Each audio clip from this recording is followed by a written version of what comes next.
The time for the ringing of the division bells has come to an end. I would ask that they be shut off now, please. So the question before the House is third reading and concurrence of Bill number 28, the Manitoba Hydro Amendment Act. All those in the House in favor of the motion, please rise. Honourable Minister Fontaine. Honourable Minister Fontaine. Honourable Minister Schmidt. Honourable Minister Schmidt. Honourable Mr. Weeb. Honourable Mr. Weeb. Honourable Minister Azaguera. Honourable Minister Asaguera. Honourable Minister Sala. Honourable Minister Sala. Honourable Mr. Kostishin. Honourable Mr. Kostishin. Honourable Ms. Smith. Honourable Ms. Smith. Honourable Mr. Bushy. Honourable Mr. Bushy. Honourable Mr. Samard. Honourable Mr. Simard. Honourable Minister Marcelino. Honourable Minister Marcelino. Honourable Minister Kennedy. Honourable Minister Kennedy. Honourable Mr. Moses. Honourable Mr. Moses. Honourable Minister Naylor. Honourable Minister Naylor. Honourable Minister Sandhu.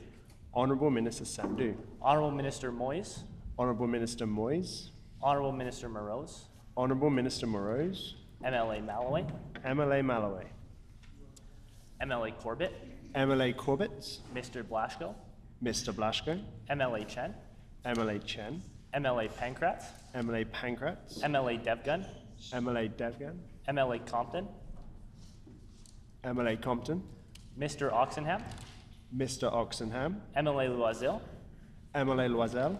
MLA Dela Cruz. MLA Dela Cruz. Mrs. Schott. Mrs. Schott. Mr. Brar. Mr. Bra. Mr. Vasiliou. Yep. Mr. Vasiliou. Mr. Vasiliou. All those MLA. sorry. MLA Cross. MLA Cross. All those in the House opposed to the motion, please rise. Okay. Mr. Khan. Mr. Khan. Mr. Johnson. Mr. Johnson. Mrs. Hebert. Mrs. Hebert. Mr. Gertson. Mr. Gertson. Mrs. Cook. Mrs. Cook. Mrs. Stone. Mrs. Stone. Mr. Schuler. Mr. Schuler. Mr. Balkan. Mr. Balkan. Mr. Narth. Mr. Narth. Ms. Byram. Ms. Byram. Mr. Nesbitt. Mr. Nesbitt. Mr. Iwasko. Mr. Iwasko. Mr. King. Mr. King. Mr. Ginter. Mr. Ginter. Mr. Wojcik. Mr. Wojcik.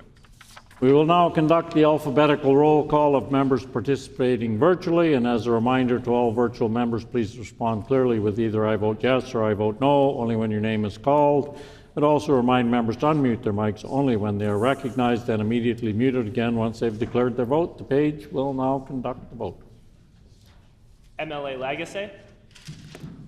I vote no. MLA Lagasse votes no. MLA Lamoureux. I vote no. MLA Lamoureux votes no. Ms. Laughlin. I vote yes. Ms. Laughlin votes yes. Mr. Panouk. I vote no. Mr. Panouk votes no. MLA Redhead. I vote yes. MLA Redhead votes yes. Mr. Wharton. I vote no. Mr. Wharton votes no.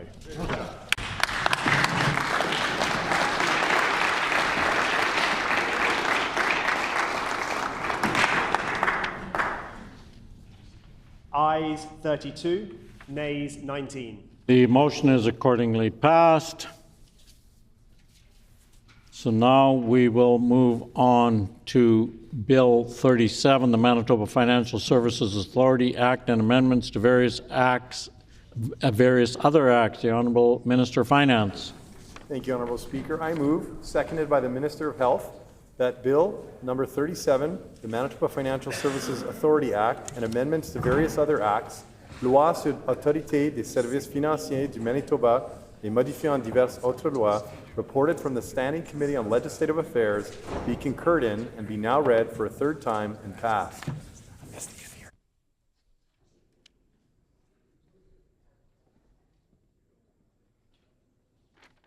It has been moved by the Honourable Minister of Finance, seconded by the Honourable Minister of Health, Seniors and Long-Term Care, that Bill number 37, the Manitoba Financial Services Authority Act and amendments to various other acts Reported from the Standing Committee on Legislative Affairs be concurred in and be now read a third time and passed. The Honourable Minister of Finance. Thank you. I'm very pleased to rise for the third reading of Bill 37, the Manitoba Financial Services Authority Act, an amendment to various other acts. This bill will modernize financial regulation in Manitoba by making the Manitoba Financial Services Agency a board-governed statutory corporation that operates at arm's length from government. This change will strengthen public trust by ensuring regulatory decisions are fully made at arm's length and will bring Manitoba in line with national standards for fairness, transparency, accountability, and financial oversight. Honourable Speaker, Manitobans are navigating a financial landscape that is more complex and fraught with uncertainty than ever before. Manitobans now have more options than ever when it comes to financial services, banks, brokers, mutual fund dealers, and a growing number of online fintech companies. These providers offer a wide range of products, some of which carry significant risk, and sadly, some offers are outright scams that leave hardworking and trusting Manitobans vulnerable to fraud. So, we're stepping up to modernize this legislation, protect Manitobans, and effectively bring Manitoba into the 21st century, something that the previous government failed to do. Honourable Speaker, the amendments to this legislation will bring Manitoba in line with other provinces who've taken the steps we are proposing today many years ago. As the world evolves, we have a responsibility to the good people of Manitoba to make sure that our province evolves with it. And with that, Honourable Speaker, I'm very pleased to have presented this bill for the House's consideration. The Honourable Member for Midland. Thank you, Honourable Speaker.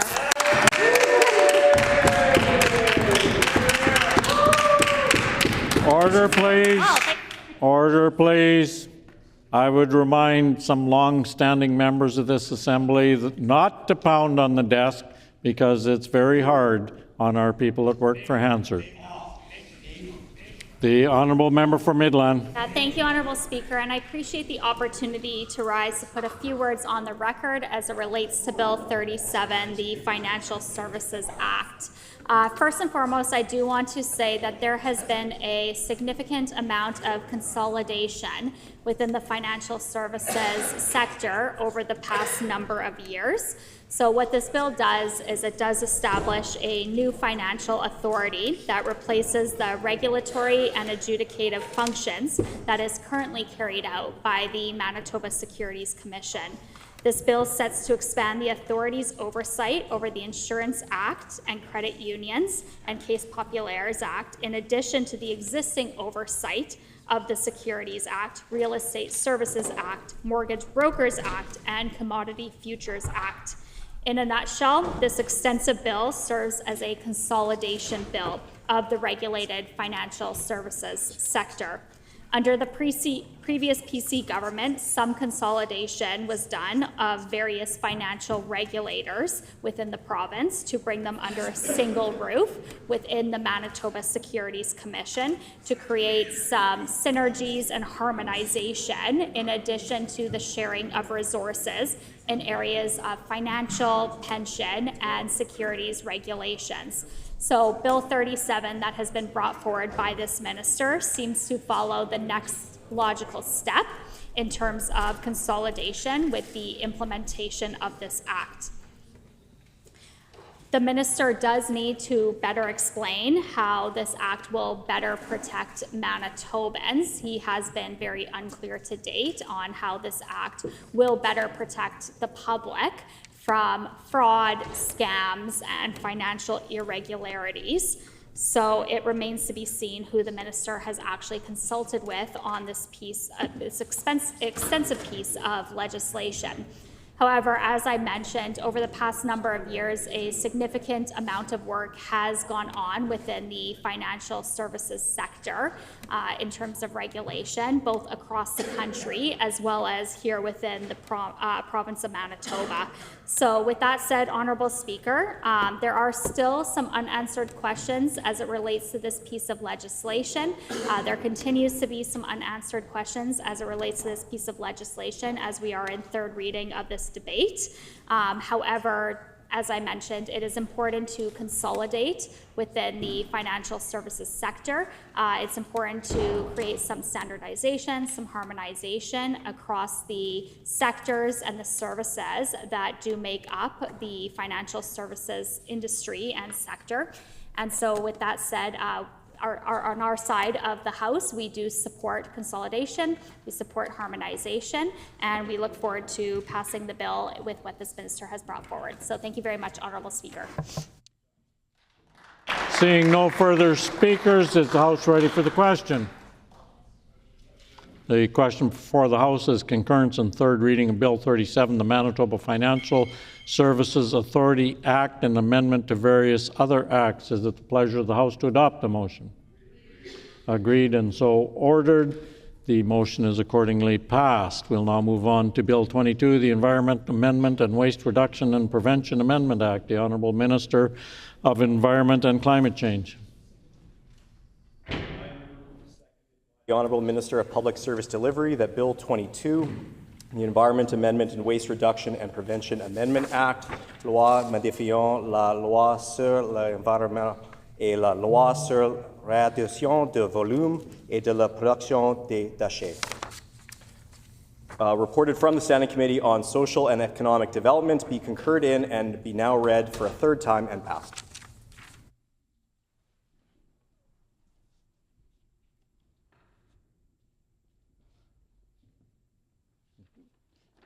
Been moved by the Honourable Minister for Environment and Climate Change, seconded by the Honourable Minister of Public Service Delivery, that Bill number 22, the Environment Amendment and Waste Reduction and Prevention Amendment Act, reported from the Standing Committee on Social and Economic Development, be concurred in and be now read a third time and passed. The Honourable Minister for Environment and Climate Change.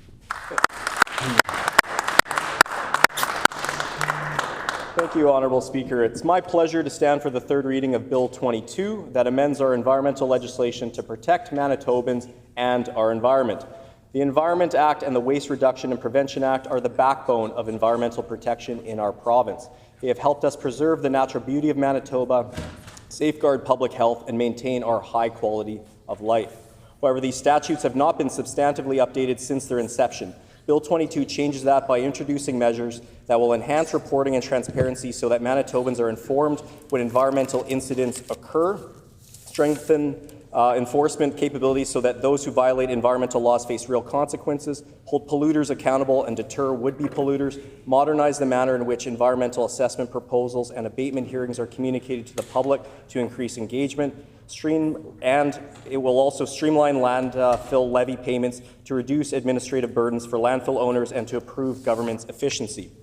Honourable Speaker, this bill shows that this government takes its responsibility to protect the environment and hold polluters accountable seriously.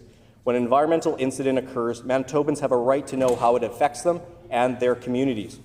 Manitoba's current system for notifying the public of environmental incidents is inadequate. Bill 22 introduces measures that will modernize public reporting. Through this bill, when a release or imminent release occurs, proponents will be required to proactively notify government and local authorities. This will include notifying Indigenous communities and municipalities so they understand what potential impacts may occur to those living in their community and make informed decisions. Bill 22 will also strengthen our enforcement capabilities within our legislation. This will ensure that Manitoba can hold polluters accountable when they violate environmental law. Bill 22 modernizes how notices of environmental assessment received by the government and abatement project proposals reviewed by the Clean Environment Commission are communicated to the public so that they can participate in these important processes. Amending our legislation to allow for these hearings to be communicated through modern means such as social media will promote increased public engagement. Lastly, Bill 22 will reduce the administrative burden associated with the waste reduction and recycling support levy.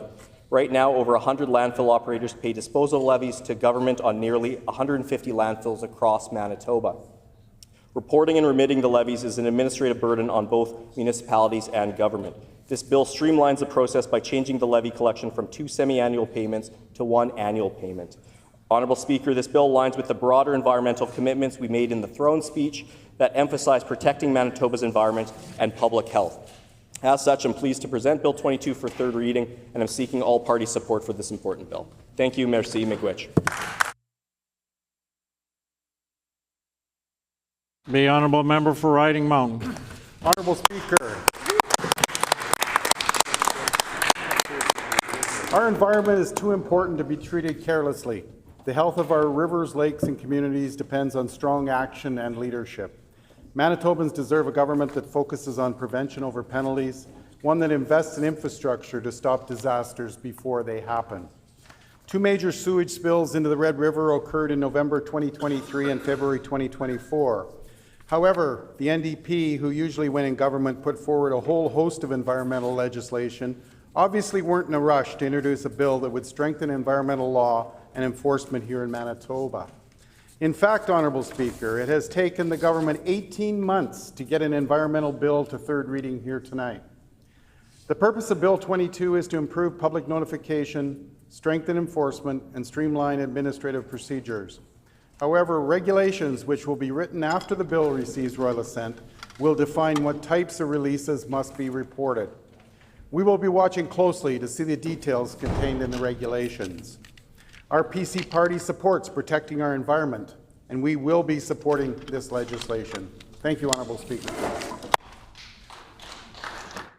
Seeing no further speakers, is the House ready for the question? Question before the House is concurrence and third reading of Bill 22, the Environment Amendment and Waste Reduction and Prevention Amendment Act. Is it the pleasure of the House to adopt the motion? Agreed and so ordered. The motion is accordingly passed. We will now move on to Bill 11, the Oil and Gas Amendment Act. The Honourable Minister of Business, Mining, Trade and Job Creation. Thank you, Honourable Speaker. I move, seconded by the Minister of Sport, Culture, Heritage and Tourism, that Bill number 11, the Oil and Gas Amendment Act,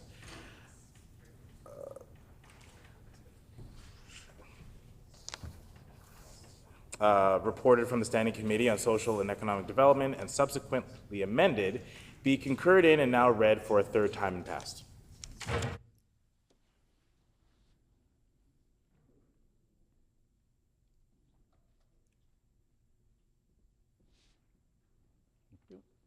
It's been moved by the Honourable Minister of Business, Mining, Trade and Job Creation, seconded by the Honourable Minister of Sport, Culture, Heritage and Tourism, that Bill number 11, the Oil and Gas Amendment Act, reported from the Standing Committee on Social and Economic Development, subsequently amended, be concurred in, be now read a third time and passed. The Honourable Minister of Business, Mining, Trade and Job Creation. Thank you, Honourable Speaker. So Bill 11, the Oil and Gas Amendment Act, the purpose of this bill is to ensure that we have a secure and stable, reliable supply of fuel products into Manitoba. So right now there is no requirement for pipeline licensees to notify government in case of a shutdown. And so this bill, Bill 11, ensures that pipeline operators in Manitoba who are bringing in oil and gas products into our province for Manitobans to use now are required to notify the government in case of shutdown. These are situations where, first, if a pipeline operator finds an anomaly that could impact the safe operation of the pipeline, that pipeline needs to be shut down immediately. Then the operator must provide the notification to the minister within 24 hours of the shutdown. Second, if the pipeline operator plans to shut down or finds an anomaly that could result in the shutdown at a later date or happen soon, then that shutdown and the shutdown would interrupt the supply of refined oil products into the province of Manitoba. That would need to proceed with the approval of the minister. And so the third is if a pipeline anomaly is found that doesn't impact the safe and reliable supply of oil products into Manitoba, then there is no change there if it doesn't interrupt that supply. We worked with industry in consultation to form this bill, and we heard their feedback as well, and we made amendments during following the committee stage to make sure that this bill is going to not only ensure that safe and reliable supply of oil products, but also meets the needs of current industry, who are oil producers in the province. And so we put forward this bill for third reading, and I look forward to all members of the House supporting this. Thank you. The Honourable Member for Springfield-Rashott.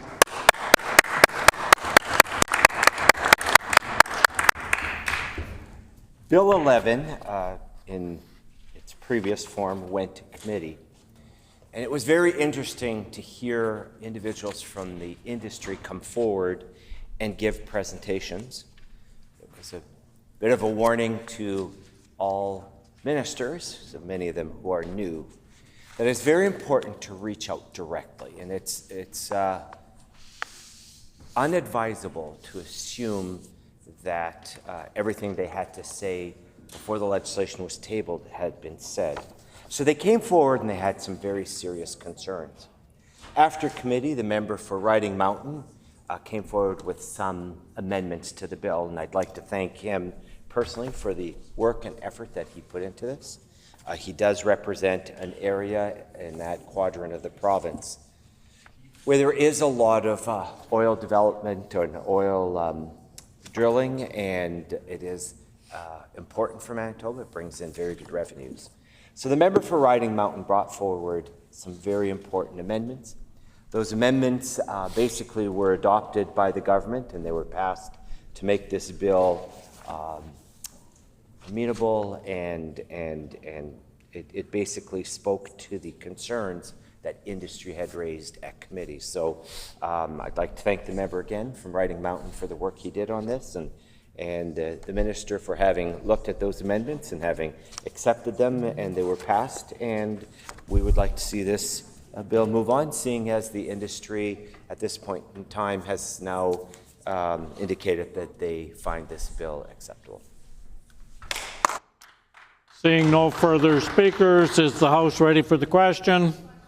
Question before the House is concurrence and third reading of Bill number 11, the Oil and Gas Amendment Act. Is it the pleasure of the House to adopt the motion? Agreed, and so ordered. The motion is accordingly passed. We'll now move on to Bill 21, Protecting Youth in Sports Act. The Honourable Minister of Sport, Culture, Heritage and Tourism. Thank you, Honourable Speaker. I move, seconded by the Honourable Minister of Business, Mining, Trade and Job Creation, that Bill number 21, the Protecting Youth in Sports Act, Loi sur la protection des jeunes sportifs, reported from the Standing Committee on Social and Economic Development, be concurred in and be now read for a third time and passed.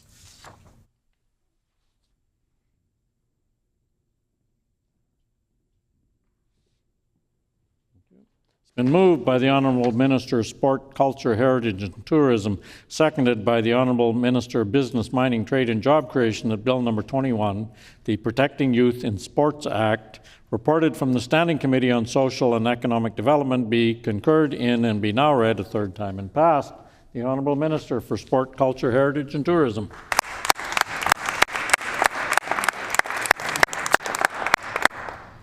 Thank you, Honourable Speaker. I'm pleased to once again speak in the House about Bill 21, the Protecting Youth in Sports Act. We all know how important it is to keep kids safe, and our government is committed to supporting a culture for safety for youth across Manitoba's amateur sports system. This bill supports a safer sport environment for athletes by requiring sports organizations to adopt universal safe sport policies and training. Additionally, all coaches will need to complete courses on how to create a safe and positive environment for young athletes. This bill is the result of significant collaboration with Sport Manitoba and stakeholders in the sector. Sport Manitoba will continue to be instrumental in leading safe sport environment for the benefit of all young athletes, coaches, parents, and other sport participants once this bill is passed. This framework is being built to address and ultimately prevent maltreatment in sport. Our government is committed to supporting a safe and equitable sport system where every child knows they have the right to play. This bill also supports a broader approach across government to increase safety for kids in school and their communities. With this, I ask that my colleagues on all sides of the House support this bill to strengthen the safety of youth in sport. Thank you, Honourable Speaker. The Honourable Member for Dawson Trail. Thank you, Honourable Speaker. I'd like to just put a few words on the record regarding Bill 21. This is an incredibly important bill, and our side completely supports it. just have a few concerns still, as stated in the last debate about the amendment that was not passed. I genuinely believe this amendment would have actually strengthened the bill and put more security in place for youth that are playing in sports. And in the case of any allegations that would come up, it would add another layer of protection. With that said, I'm also very thankful that the leader of our party had the foresight to start this with Sport Manitoba, and I'm thankful that he got this moving. With those few words, I would like to see this vote move on. Thank you. Seeing no further speakers, is the House ready for the question? So the question before the House is concurrence in third reading of Bill 21, the Protecting Youth in Sports Act. Is it the pleasure of the House to adopt the motion? Agreed and so ordered. The motion is accordingly passed. We'll now move on to Bill number 10, the Residential Tenancies Amendment Act 2. The Honourable Minister of Public Service Delivery. Thank you, Honourable Speaker. I move, second by Honourable Minister for Environment and Climate Change, that Bill number 10, the Residential Tenancy Amendment Act 2, reported from the Standing Committee on Legislative Affairs, be concurred in and be now read for the third time and passed.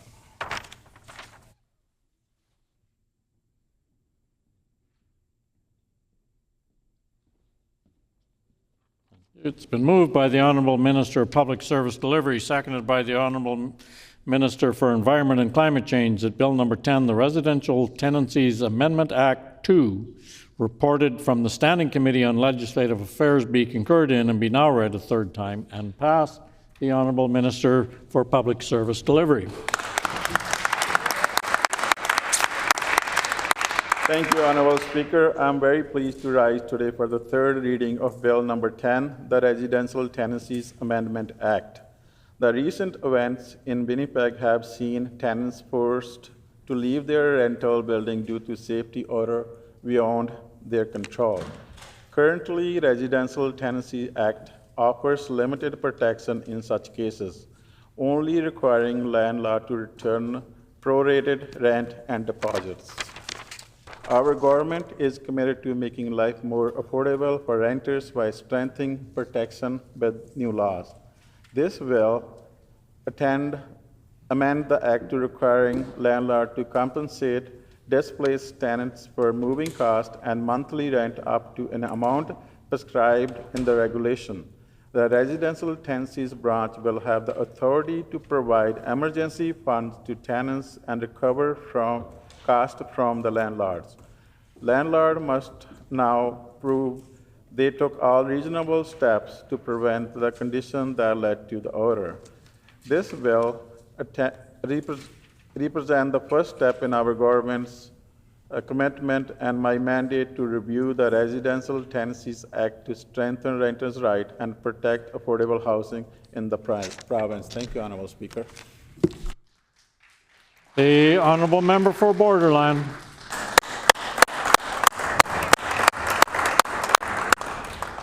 I rise just briefly to register a few concerns with Bill 10, the Residential Tenancies Amendment Act. Of course, it's important to strike a balance between landlords and tenants to ensure that the interests of landlords are balanced, they're protected, but also that tenants, those who rent and are often among the most vulnerable Manitobans, that their interests are also protected and that they have a place to stay that is affordable and that is also safe and up to code. However, the bill will send a chill through the rental investment sector because of the additional financial burden that's placed on building owners. Of course, fewer rental units being constructed because of these additional financial obligations means that there will be fewer units means less competition, and less competition ultimately drives up rental prices. So when we're trying to strike that balance between landlords and renters, we have a couple of concerns, and they have been echoed by a written submission by the Professional Property Managers Association, who registered several concerns, among them a disproportionate burden on landlords. The bill imposes financial and legal penalties on landlords without assurance that it appropriately assesses fault or recognizes real-world challenges in property management. Not all vacate orders result from negligence, and delays resolving issues can stem from slow municipal inspections or permitting processes, supply chain disruptions, and contractor shortages during peak seasons. Even proactive landlords may be penalized unless they meet an undefined and subjective reasonable steps standard. And then they also register a concern around the reduction in housing availability. Instead of encouraging safe and affordable housing, Bill 10 risks removing rental stock from the market. Properties with vacate orders will become difficult or impossible to sell, and investors will be reluctant to take on assets with hidden legal liabilities. The result is reduced housing availability and increased pressure on rental prices. And then they also register a concern around macroeconomic impact. Basic economics shows that reducing supply drives up prices. The bill discourages investment, complicates operations, and limits landlords' ability to reinvest in housing, thereby making rental housing more expensive, not more affordable. And they go on to register a few more concerns, and I raise them here because I know that not all members of this House take the time to read the written submissions at committee. However, I think the Professional Property Managers Association submitted a very worthwhile examination of Bill 10, and so I register those concerns, certainly share those concerns, and again, urge the government to find that right balance between protecting the interests of landlords as well as the interests of tenants. So with that, I yield my time. Seeing no further speakers, is the House ready for the question? Question before the House is concurrence and third reading of Bill number 10, the Residential Tenancies Amendment Act 2. Is it the pleasure of the House to adopt the motion? Agreed and so ordered. The motion is accordingly passed. The Honourable Government House Leader. Honourable Speaker, a recorded vote, please. A recorded vote has been called. Please call in the members.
The 1 hour provided for the ringing of the division bells has expired.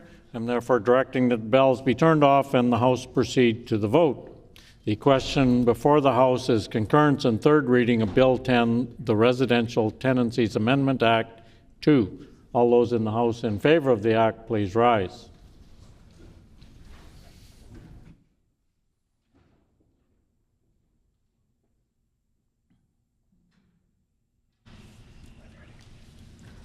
Honorable Mr. Canoe. Honourable Mr. Canoe. Honorable Minister Fontaine. Honourable Minister Fontaine. Honorable Minister Schmidt. Honourable Minister Schmidt. Honorable Mr. Weeb.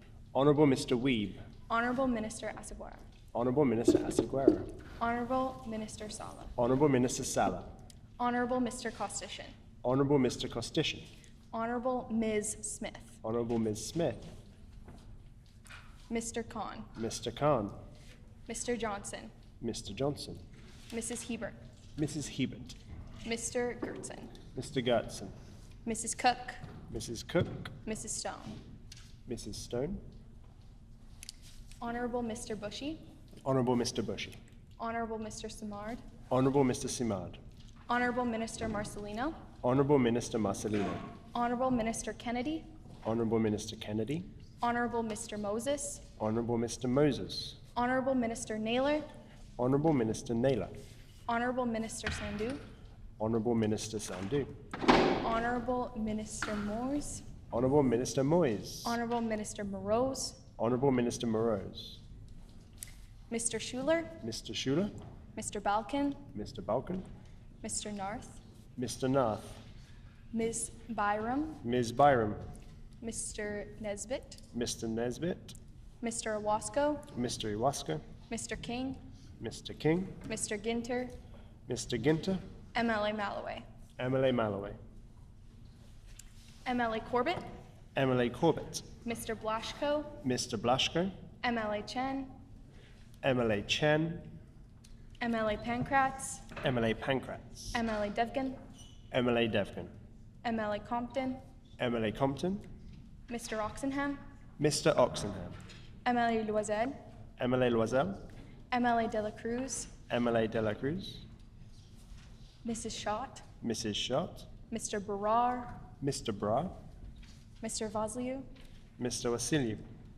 Mr. Wochuk. Mr. Wochuk. MLA Cross. MLA Cross. We will now conduct the alphabetical.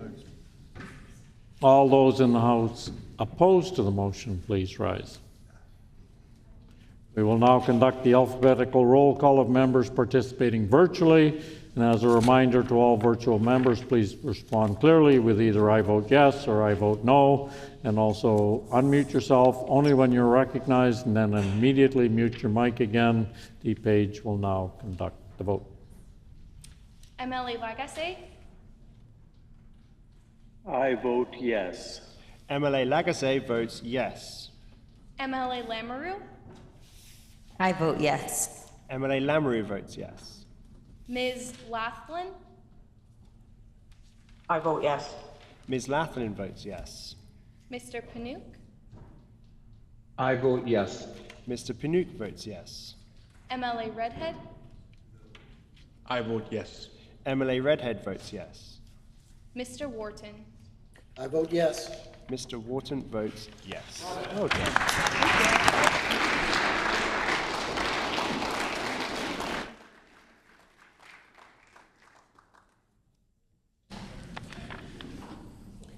Ayes 52, nays 0.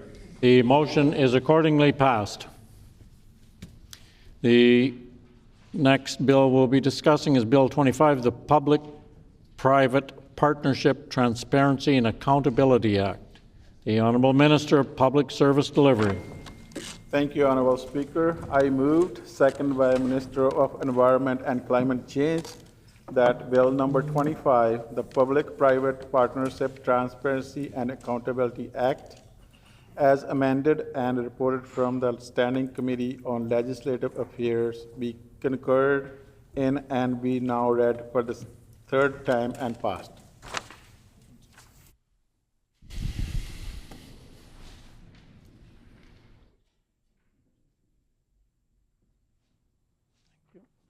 Been moved by the Honourable Minister of Public Service Delivery, seconded by the Honourable Minister of Environment and Climate Change, that Bill number 25, the Public-Private Partnership, Transparency and Accountability Act, reported from the Standing Committee on Legislative Affairs, be concurred in and be now read for a third time and passed. The Honourable Minister of Public Service Delivery.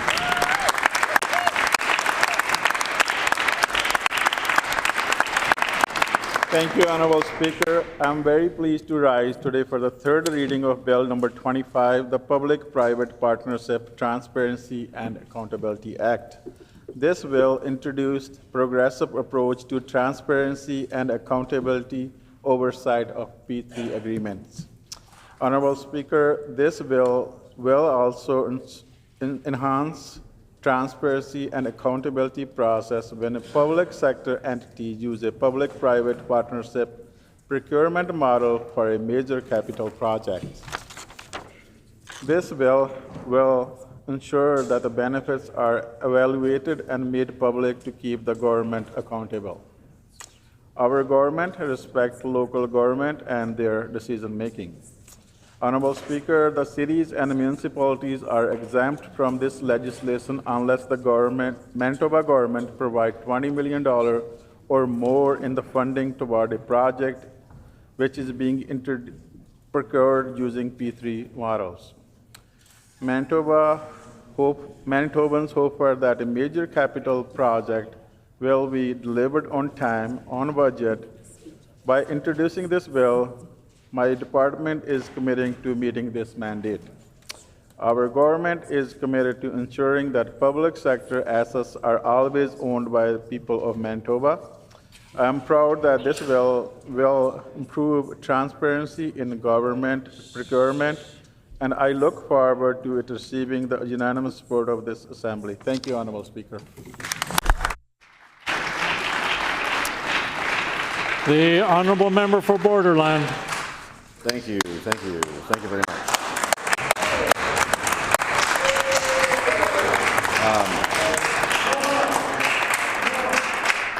Okay. Thanks. Appreciate the opportunity to put a few words on the record, and of course it is 5 to 10, so I think we're all feeling a little looser. But I just want to say I think it's important that we protect the interests of taxpayers and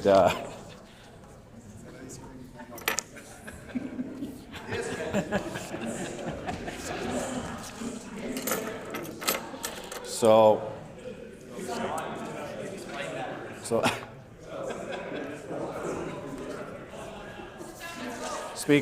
Speaker, I thank you for the opportunity to put just a few words on the record.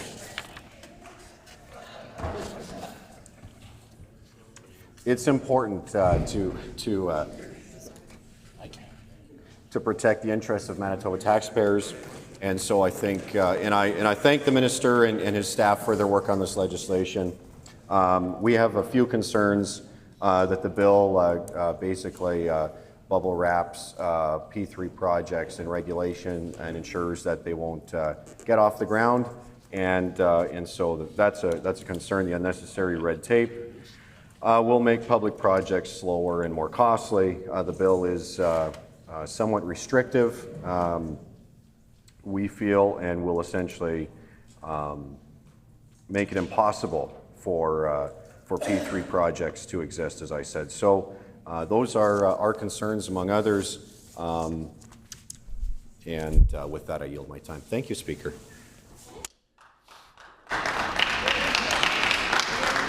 Is the House ready for the question? Is the House ready for the question? So the question before the House is concurrence and third reading of Bill 25, the Public-Private Partnership, Transparency and Accountability Act. Is it the pleasure of the House to adopt the motion? Agreed, and so ordered. The motion is accordingly passed. We will now move on to Bill 26, the Vital Statistics Amendment Act. The Honourable Minister of Public Service Delivery. Thank you, Honourable Speaker. I moved, seconded by the Honourable Minister for Transportation and Infrastructure, that Bill number 26, the Vital Statistics Amendment Act, reported from the Standing Committee on Legislative Affairs, be concurred in and now read for a third time and passed.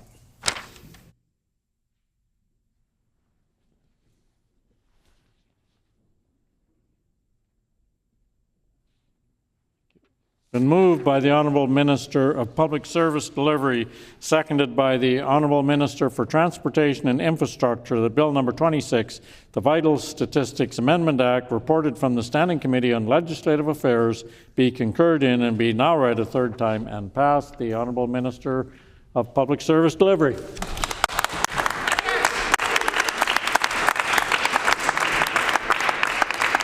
Thank you, Honourable Speaker. I'm very pleased to rise today to speak to the third reading of Bill 26, the Vital Statistics Amendment Act. This will make important changes to how Manitobans can amend their sex designation on official documents. Notably, it removed the requirement for supporting letter from the healthcare professional for applicants aged 18 years and older. With these amendments, Manitoba will now align with other provinces that no longer require a supporting letter from a healthcare professional under their respective legislation. The amendment also updates the Act with a gender-neutral language reflecting our government's commitment to inclusion and respect for all identities. This will represent government's commitment to support right of the gender-diverse person and to advocate for the right of self-expression and identification for all Manitobans. I'm proud of this bill that advances equity, inclusion, and respect for personal identity. I urge everyone in the chamber to support this bill. Thank you, Honourable Speaker.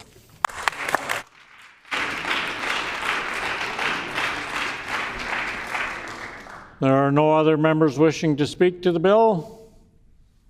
Then the question before the House is concurrence and third reading of Bill 26, the Vital Statistics Amendment Act. Is it the pleasure of the House to adopt the motion? Agreed, and so ordered. The motion is accordingly passed. Now move on to Bill 5, the Highway Traffic Amendment Act, Impaired Driving Measures. The Honourable Minister of Justice. Thank you very much, Honourable Speaker. I move, seconded by the Minister for Transportation and Infrastructure, that Bill number 5, the Highway Traffic Amendment Act, Impaired Driving Measures, as amended and reported from the Standing Committee on Justice, be concurred in and now read for a third time and passed.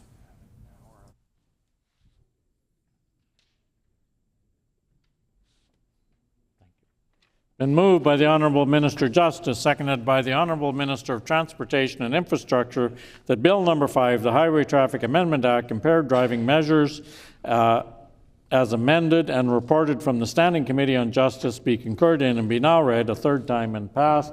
The Honourable Minister of Justice. Thank you very much. Thank you very much, Honourable Speaker. I'm pleased to rise today to put some words on the record in support of the legislation that will make our roads safer. Since assuming the role of Minister of Justice, I've been clear. We will work with victims, we will work with communities, and we will work with law enforcement to strengthen our province's approach to impaired driving. Honourable Speaker, that is exactly what we have been doing. Last year, we passed legislation closing a loophole that would have allowed impaired drivers to delay installation of ignition interlock devices. We partnered with law enforcement and MPI to expand the enforcement of impaired driving laws. And this year, working side by side with MAD Canada, who fully supports this bill, we are debating legislation that will ensure Manitoba has some of the strongest penalties in the country for impaired driving offenses causing death or bodily harm. We know that action is needed because too many people continue to make dangerous and irresponsible decisions to get behind the wheel when drunk or high. Mr. Honourable Speaker, 10% of fatal collisions in Manitoba in 2023 included impaired driving as a contributing factor. According to MPI, 15 people died and 118 people were injured in 2024 by impaired driving. 15 people did not come home to their families last year due to the consequences of impaired driving. 115 people were injured, and some of those injuries were no doubt life-changing. When we look at the previous 5 years, these numbers look even more startling. 91 deaths and 350 injuries. That's 91 families shattered, 91 futures that were stolen, and 91 communities grieving the devastating consequences of preventable choices. It's unacceptable, Honourable Speaker. Impaired driving shatters families and it ends lives. It's not simply a bad decision, it's a reckless act that endangers everyone. Despite our existing laws, despite public education and awareness that has been done in recent years, some drivers continue to take risks, disregarding both the law and the safety of others. This bill will make amendments to the Highway Traffic Act to impose new and stricter licensing consequences on drivers convicted of an impaired operation-related offense or a refusal offense that causes or results in bodily harm or death.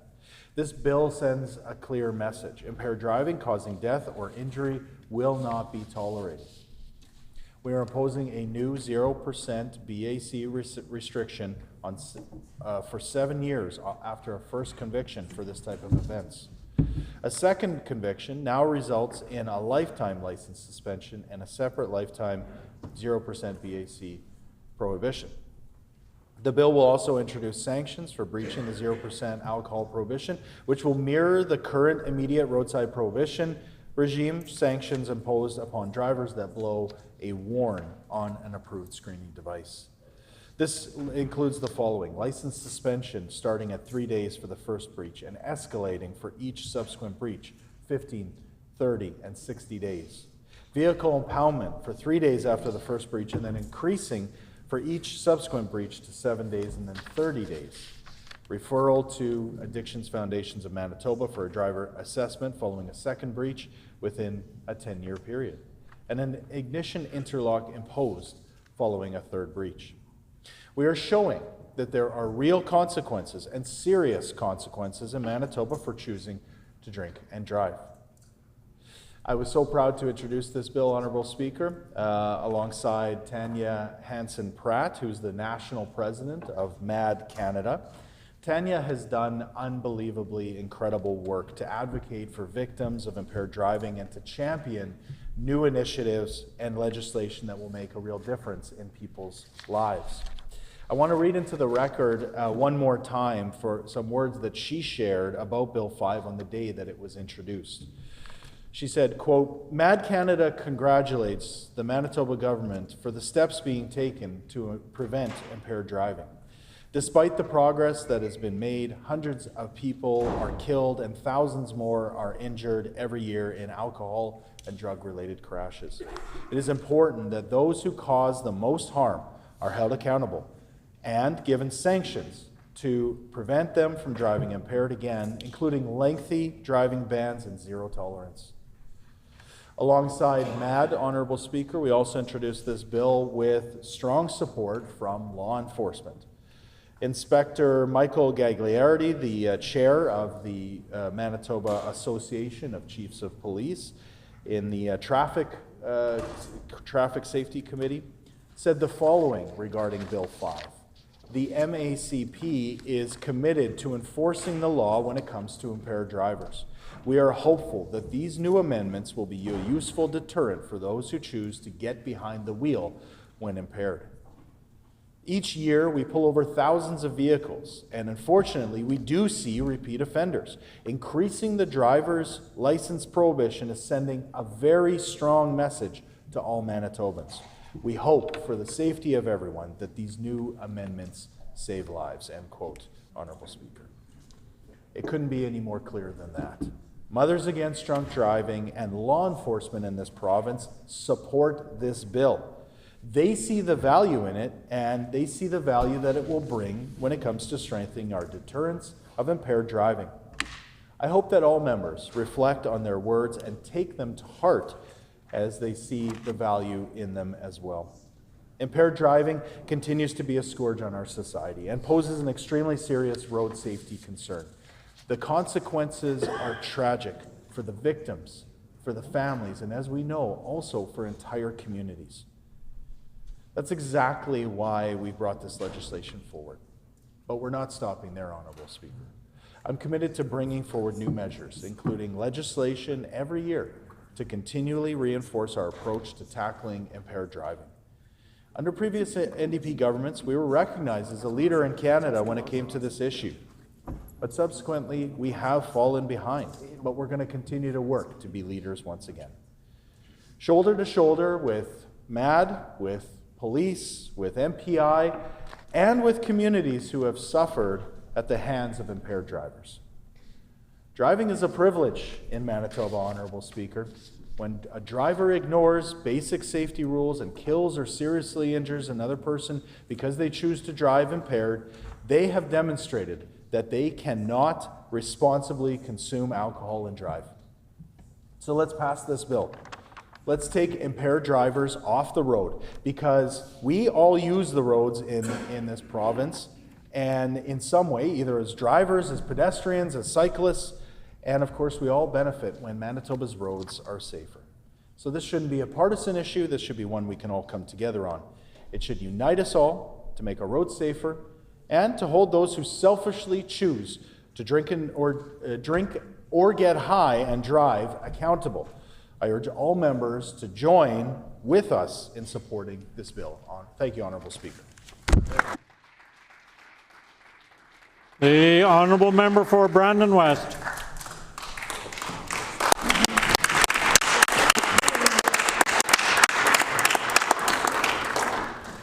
Thank you, Honourable Speaker, and gives me great pride to stand up and talk to Bill 5 in the House today and talk about our concerns from this side of the House.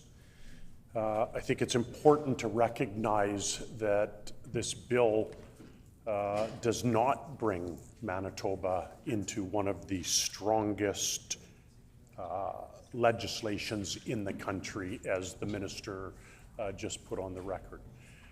Matter of fact, we're far from it.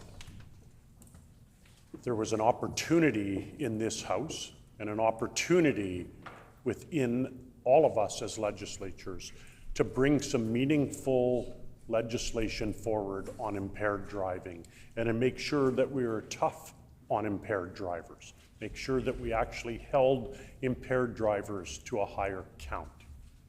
This very Justice Minister said he wanted to extend the olive branch out to me and make sure that this was a non-partisan issue. I guess the olive branch only extends so far, Honourable Speaker, because when amendments were brought forward, amendments that would make this the toughest laws in the country, that would have real and genuine impact on impaired drivers, but also on the victims of impaired driving, the family of those victims, and the communities that those victims come from? The answer was simply no. We brought forward these amendments. They would have been amendments that made us the very top of the provinces when it came to this. But again, the partisan sword came out and I got stabbed in the back, so to speak. As a result, Honourable Speaker, it left numerous people that presented at committee very disillusioned about the ramifications of this bill.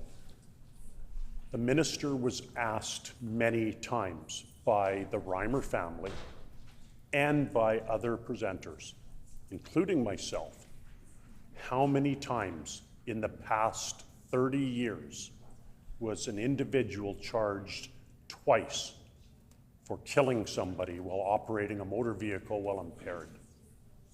We still haven't received an answer, and I'm sure that answer is zero. So yes, Honourable Speaker, this legislation is window dressing when it comes to the impacts on impaired driving for people that cause death or significant grievous bodily harm to individuals. And it's sad because we had amendments that were brought forward in consultation with victims, with families of victims, and people that have lost loved ones, that are actually the experts in this area of grief and of loss and of what penalties should be imposed on people. And when the minister spoke to this, he said that it was disproportionate to have somebody lose their license to give up a life for another person. And that struck chords with the individuals who've lost loved ones, who have lost family members because of impaired driving. Statistics showed this year that 785% increase in drug-impaired driving since last year under this minister's watch. That should be the catalyst to bring forward some serious and effective legislation that will combat impaired driving, and not just bring stuff forward that will get press and that will get photo ops, but something that will actually be impactful and meaningful for the victims. The Reimer family, unfortunately, twice have been shut down. They won't see justice for Jordan under our resolution, and they certainly won't see justice for Jordan under this legislation. We think about the Verway family that suffered the same fate, losing their daughter to an impaired driver. To me, it's disproportionate not to remove somebody's license for the rest of their life, because driving in Canada is a privilege. It is not a right.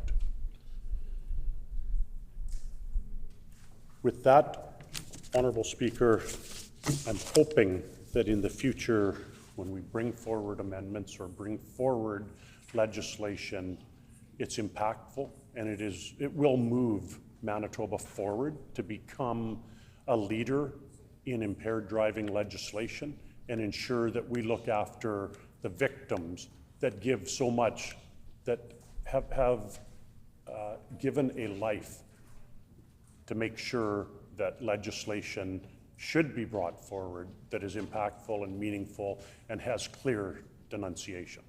Thank you, Honourable Speaker. There are no further speakers. Is the House ready for the question? So the question before the House is concurrence in third reading of Bill number 5, the Highway Traffic Amendment Act, impaired driving measures. Is it the pleasure of the House to adopt the motion? Agreed, and so ordered. The Honourable Opposition House Leader. Recorded vote, please. A recorded vote has been called for. Call in the members.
Order, please. The 1 hour provided for the ringing of the division bells has expired. I'm directing that the bells be turned off and the House proceed to the vote.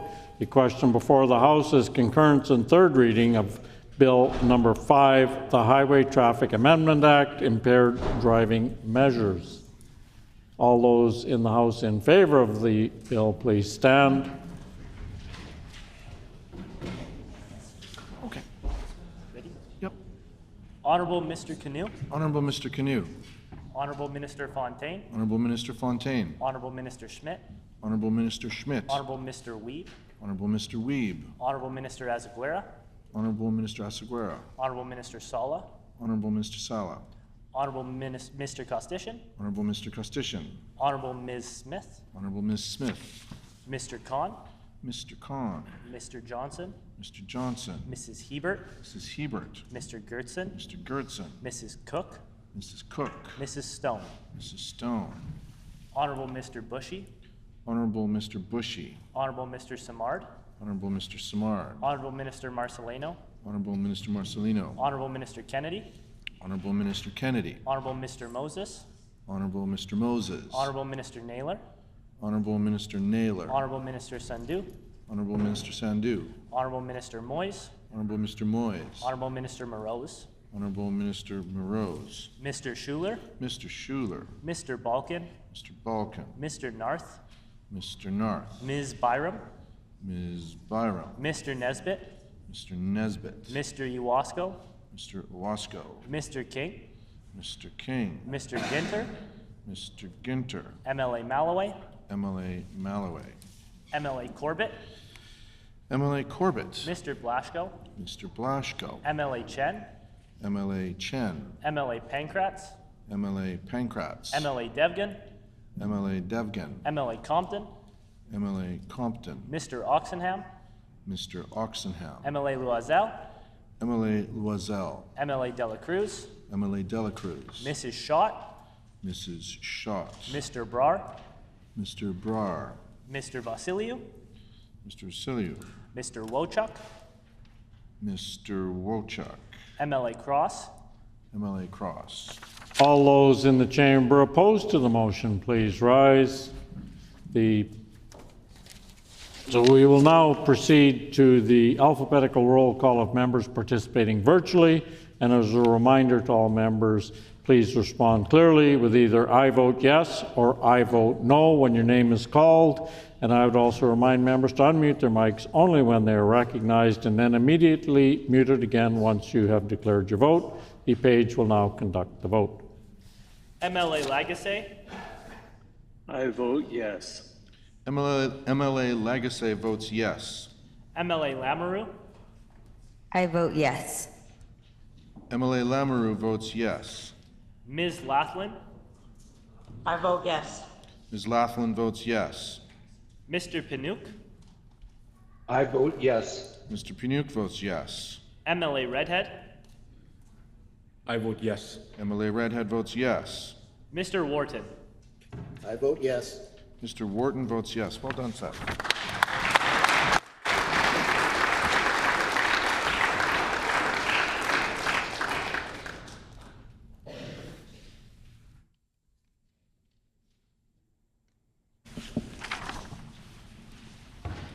Ayes 52, nays 0. I declare the motion passed.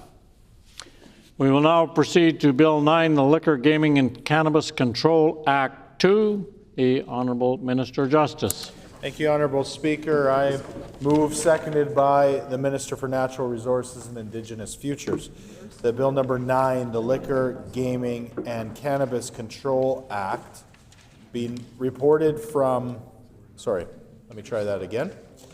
that Bill number 9, the Liquor, Gaming, and Cannabis Control Amendment Act, reported from the Standing Committee on Justice, be concurred in and now read for a third time and passed.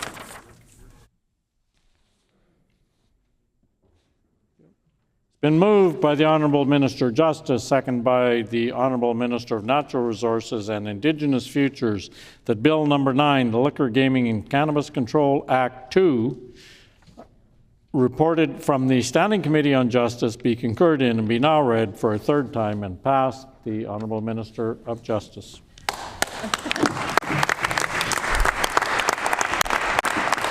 Thank you very much, Honourable Speaker. I'm pleased to put a few words on the record at third reading on Bill 9.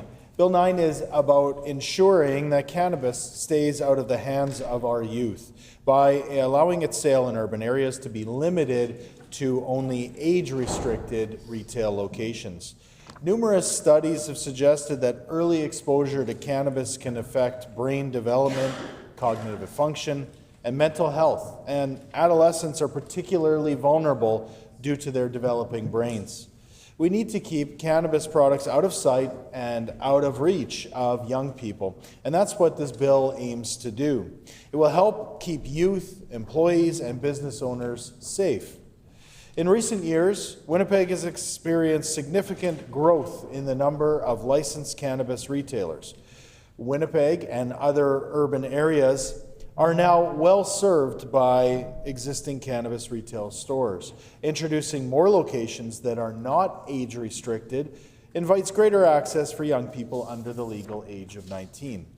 The amendment would prohibit controlled access cannabis licenses from being issued in the City of Winnipeg and other urban centres. Controlled access stores will continue to be permitted in rural and northern areas, ensuring that Manitobans throughout the province have sufficient access to legal cannabis products and that existing stores will be grandfathered in. Our government is continuing to ensure sufficient availability of legal cannabis to reduce the illicit market, while responding to industry concerns about the prevalence of cannabis retailers in the city and public concerns about underage access to cannabis. So, Honourable Speaker, let's pass this bill. Let's keep our young people safe from the risks associated with premature exposure to cannabis products. Thank you, Honourable Speaker. The Honourable Member for Lakeside. Thank you, Honourable Speaker.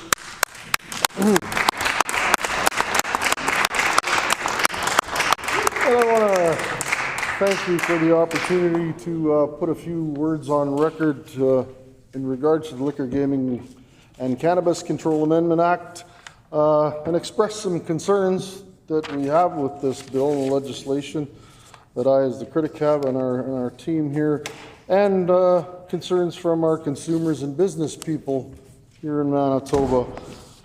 Quite concerned that this bill could result in less consumer choice, less competition in our marketplace, and it could reduce business opportunities for small businesses in Manitoba in a legal regulated market. Honourable Speaker, this is coming at a critical time for businesses. They're being impacted by U.S. tariffs, inflation, foodflation, and an epidemic of retail crime here in our province.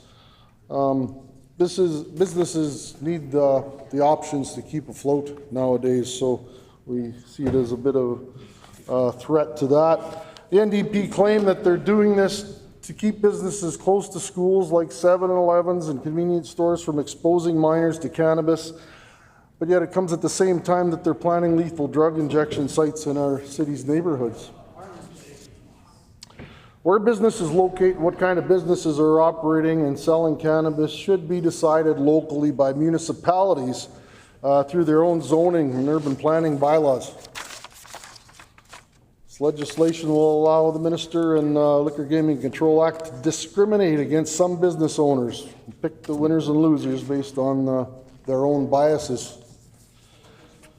Many convenience stores are owned by newer Canadians that have come to Manitoba to invest in our province, and the NDP are telling them that they will discriminate against their convenience store and restaurant operations, prohibiting them from competing in the cannabis retail business with other business owners and licensees. Honourable Speaker, this bill seems to be inflexible in that it shuts down any future licenses and does not contemplate the future closure of some of the existing licensees and businesses. We feel that reducing the number of legal licenses issued for controlled access stores could result in more people going to the unregulated and unsafe black market supply for cannabis. So those are some of the concerns we have, Honourable Speaker. There's many, many more I could go on later, but I don't think that we need to do that. I think I've stated our position where we are with this particular bill. So with that, thank you for the opportunity to put some words on the record. Thank you. Seeing no further speakers, is the House ready for the question? So the question before the House is concurrence in third reading of Bill number 9, the Liquor, Gaming and Cannabis Control Amendment Act 2. Is it the pleasure of the House to adopt the motion? I hear a no. All those in the chamber in favor of the motion, please say aye. Aye. All those opposed, please say nay. Nay. In my opinion, the ayes have it. The Honourable Opposition House Leader. Recorded vote, please. A recorded vote has been called. Please call in the members.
I don't know what we said, but it's not good, I'm sure.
Order, please. The 1-hour time limit for the ringing of the division bells has expired. Therefore, I'm asking that the bells be turned off and we proceed to the vote. The question before the House is concurrence and third reading of Bill number 9, the Liquor, Gaming, and Cannabis Control Amendment Act 2. All those in the House in favor of the motion, please rise.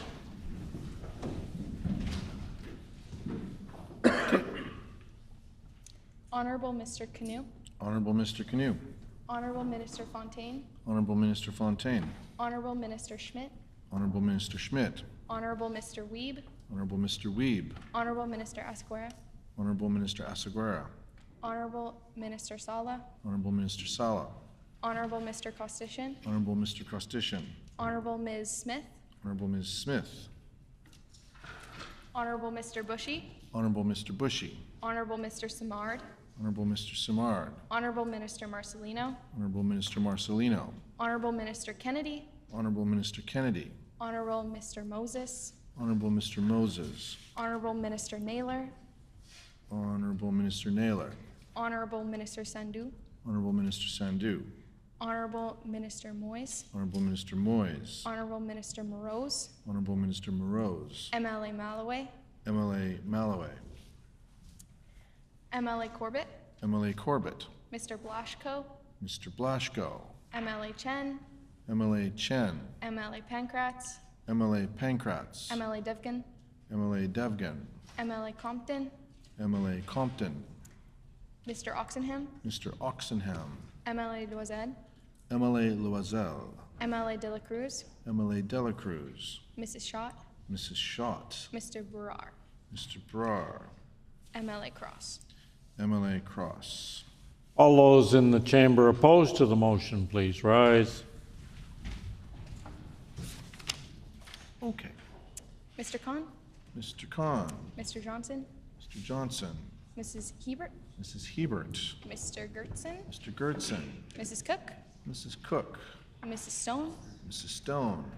Mr. Schuler, Mr. Schuler. Mr. Balkan, Mr. Balkan. Mr. Narth, Mr. Narth. Ms. Byram, Ms. Byram. Mr. Nesbitt, Mr. Nesbitt. Mr. Owasco, Mr. Owasco. Mr. King, Mr. King. Mr. Ginter, Mr. Ginter. Mr. Wochuk, Mr. Wochuk. We will now conduct the alphabetical roll call of members participating virtually, and as a reminder to all members, please respond clearly with either I vote yes or I vote no when your name is called, and please remember to unmute your mic only when you're recognized and then immediately mute it once you have voted. The page will now conduct the vote. MLA Lamoureux, I vote yes. MLA Lamoureux votes yes. Ms. Laughlin, I vote yes. Ms. Laughlin votes yes. Mr. Panouk, I vote no. Mr. Paniuk votes no. MLA Redhead, I vote yes. MLA Redhead votes yes. Mr. Wharton, I vote no. Mr. Wharton votes no. Well done.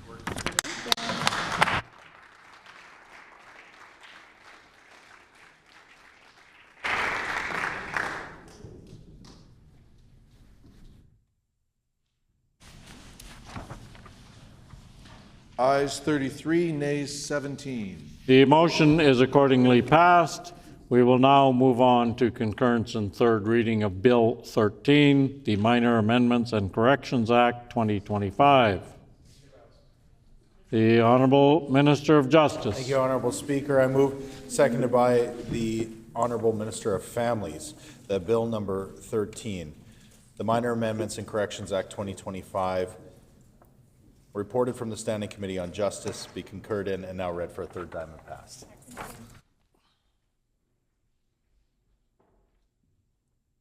Been moved by the Honorable Minister of Justice, seconded by the Honorable Minister of Families, that Bill number 13, the Minor Amendments and Corrections Act 2025, reported from the Standing Committee on Justice, be concurred in and be now read a third time and passed. The Honorable Minister of Justice. Thank you, Honorable Speaker.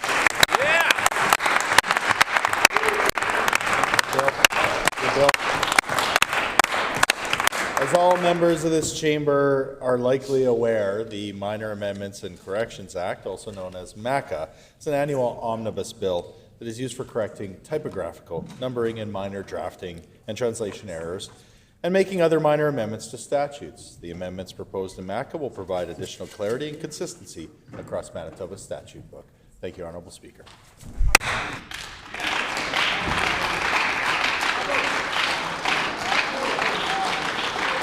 If there are no other speakers, is the House ready for the question?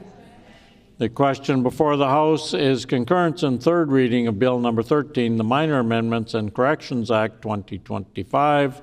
All those in favor, please say aye. Oh, sorry. Is it the pleasure of the House to adopt the motion? Agreed and so ordered. The motion is accordingly passed. The Honourable Opposition House Leader. Is there will to call it unanimous? The will of the House to call it unanimous. The motion is accordingly passed unanimously. We will now move on to Bill 32, the Residential Tenancies Amendment Act, measures to address unlawful activities. The Honourable Minister of Justice. Thank you, Honourable Speaker. I move, seconded by the Minister responsible for the public service delivery, that Bill number 32, the Residential Tenancies Amendment Act, measures to address unlawful activities, reported from the Standing Committee on Justice, be concurred in and now read for a third time and passed.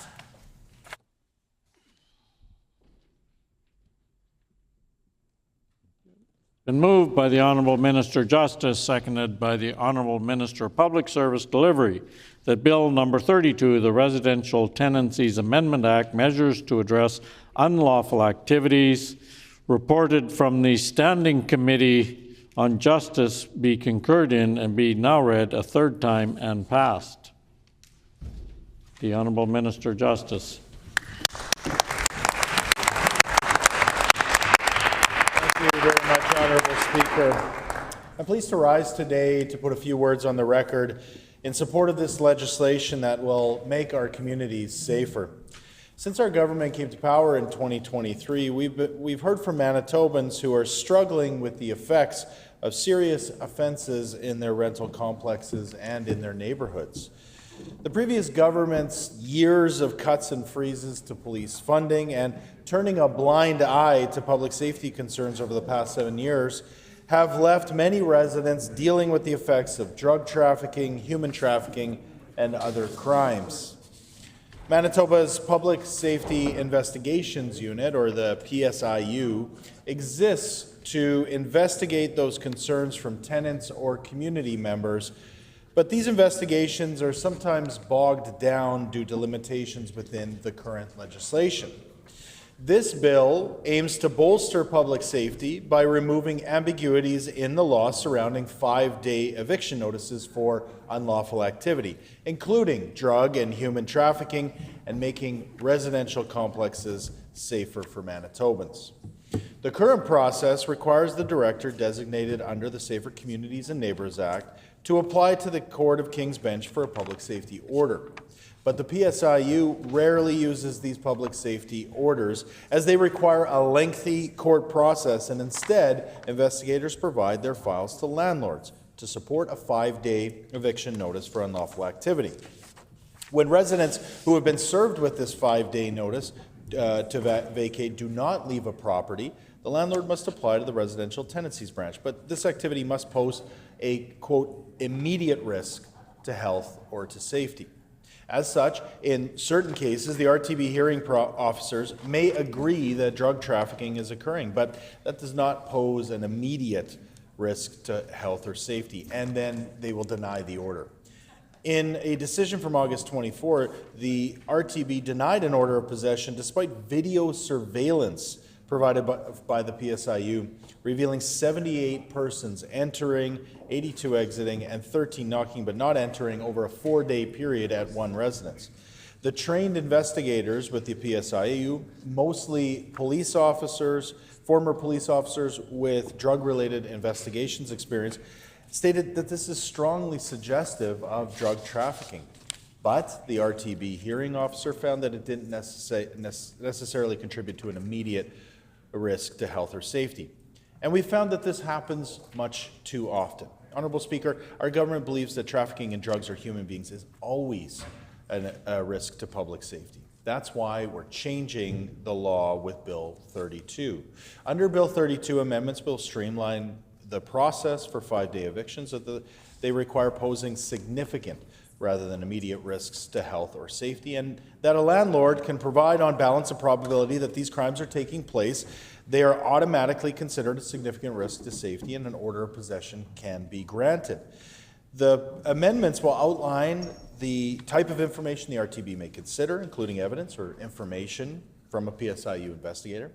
PSIU investigators who have previously made written reports, but now it will be made clear that they can provide evidence at hearings while still protecting the confidentiality of investigative techniques and identities of informants. Honorable Speaker, the previous process to remove these criminal elements was just too difficult. The trained investigators of the PSIU often didn't get their say, and lengthy court proceedings bogged down the process. Everyone deserves to feel safe in their home, Honorable Speaker. Most people are simply trying to live their lives, and the presence of criminal elements in their building or neighborhood can be a source of constant fear for them, disrupting their lives. Children and young people, especially vulnerable, who are especially vulnerable to this type of presence, increases their risks of witnessing violence, substance abuse, and criminal behavior, and the likelihood of youth being influenced or pressured into drug experimentation, which can have devastating effects on their future. By addressing these problems with tenants swiftly, communities can maintain safety, promoting a more positive living environment where residents can engage with each other without fear or apprehension. Honorable Speaker, these amendments align with our commitment to get tough on crime and the root causes of crime. They also fulfill a key commitment from our government's public safety strategy to make it easier to evict drug traffickers. So let's pass this bill. Let's help Manitobans feel safer in their homes, protect children from criminal influence, and help foster stronger and more vibrant communities. Thank you, Honorable Speaker. The honourable member for Brandon West.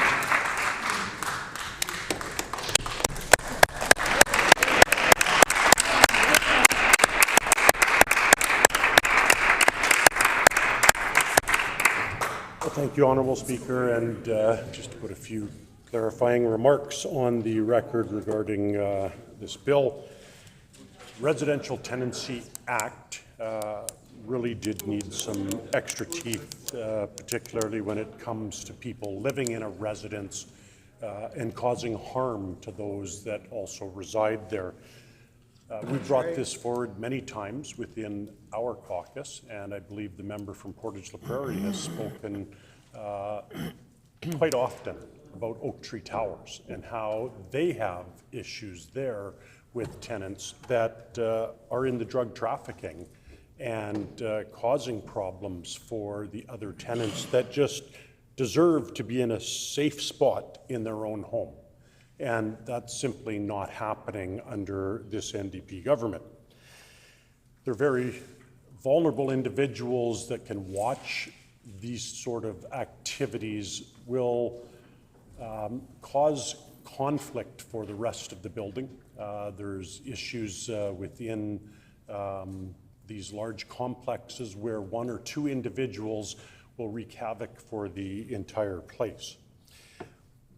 So I agree, toughening up legislation on tenants, especially drug dealers. But one of the questions that we asked and never got an answer for is why wouldn't we create a repository of chronic offenders so that they won't be back under another different tenancy agreement in another building to cause the same issues once again. And this is an ongoing problem because these individuals will jump from one residence to another and continue to cause havoc. So without having a repository and having a place where individuals can be marked or placed on this repository, and then landlords can look at them and say, you know what, this is not somebody for my building. that would have been moving this further and making it a reliable piece of legislation. So with those words on the record, thank you very much.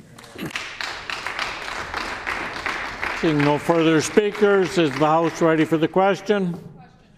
Question before the House is concurrence in third reading of Bill number 32, the Residential Tenancies Amendment Act, measures to address unlawful activities. Is it the pleasure of the House to adopt the motion?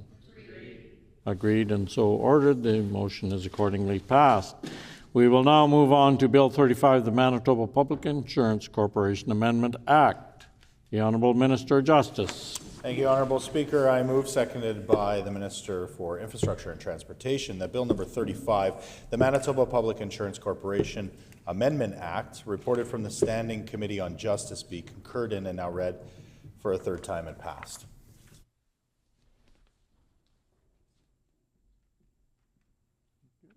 Moved by the Honourable Minister of Justice, seconded by the Honourable Minister of Infrastructure and Transportation, that Bill number 35, the Manitoba Public Insurance Corporation Amendment Act, reported from the Standing Committee on Justice, be concurred in and be now read a third time and passed.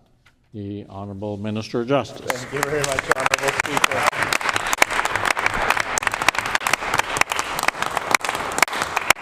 This bill supports businesses and specifically those companies that access basic auto pack as fleet customers, those with 10 or more registered vehicles under basic auto pack with MPI. The amendments in this bill are aimed at streamlining the process of insuring fleet vehicles, ensuring that blanket policies will be able to be used in the future. Upfront rebates provide immediate cost relief, helping companies reinvest savings into vehicle maintenance, safety programs, and overall fleet efficiency. Instead of waiting for a lengthy reimbursement process, businesses can access funds when they need them, improving cash flow and financial planning. Honourable Speaker, let's pass this bill and continue to make MPI more efficient and customer-focused. Thank you, Honourable Speaker. The Honourable Member for Brandon West. Well, thank you, Honourable Speaker, and just a couple words on this bill. From information that we're hearing from people that have fleets, they're concerned that there's more restrictions on coverage that they're able to get under this bill. Also, the amount of coverage is reduced, causing more red tape for companies to go through, and again, making further issues for these companies. Thank you. Seeing no further speakers, is the House ready for the question? So the question before the House is concurrence and third reading of Bill 35, the Manitoba Public Insurance Corporation Amendment Act. Is it the pleasure of the House to adopt the motion? Agreed and so ordered. The motion is accordingly passed. We'll now move on to Bill 36, the Drivers and Vehicles Amendment and Highway Traffic Amendment Act. The Honourable Minister of Justice. Honourable Speaker, I move, seconded by the Minister responsible for Infrastructure and Transportation, that Bill number 36, the Driver and Vehicle Amendment and Highway Traffic Amendment Act, reported from the Standing Committee on Justice, be concurred in and now read for a third time and passed.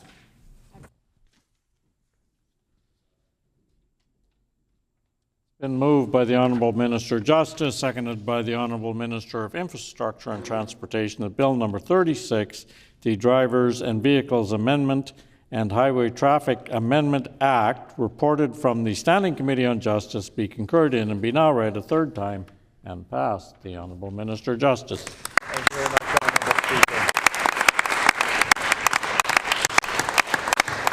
Pleased to rise to put a few words on the record in support of the legislation that will improve road safety and consumer protection with MPI.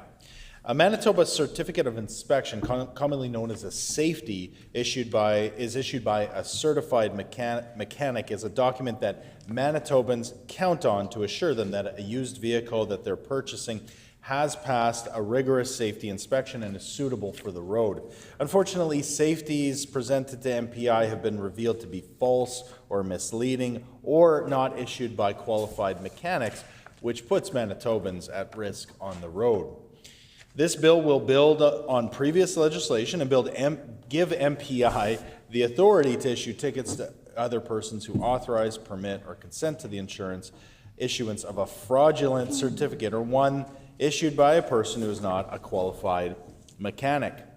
Likewise, MPI has been developing a tool to verify the validity of a driver's license online after legislation created it in 2022, which it intends to make available to stakeholders such as car rental companies, trucking companies, and the City of Winnipeg once it becomes available later this year. However, the tool currently lacks the ability to disclose the class or stage of the license being searched. So this new legislation will add this to its features, making it much more useful.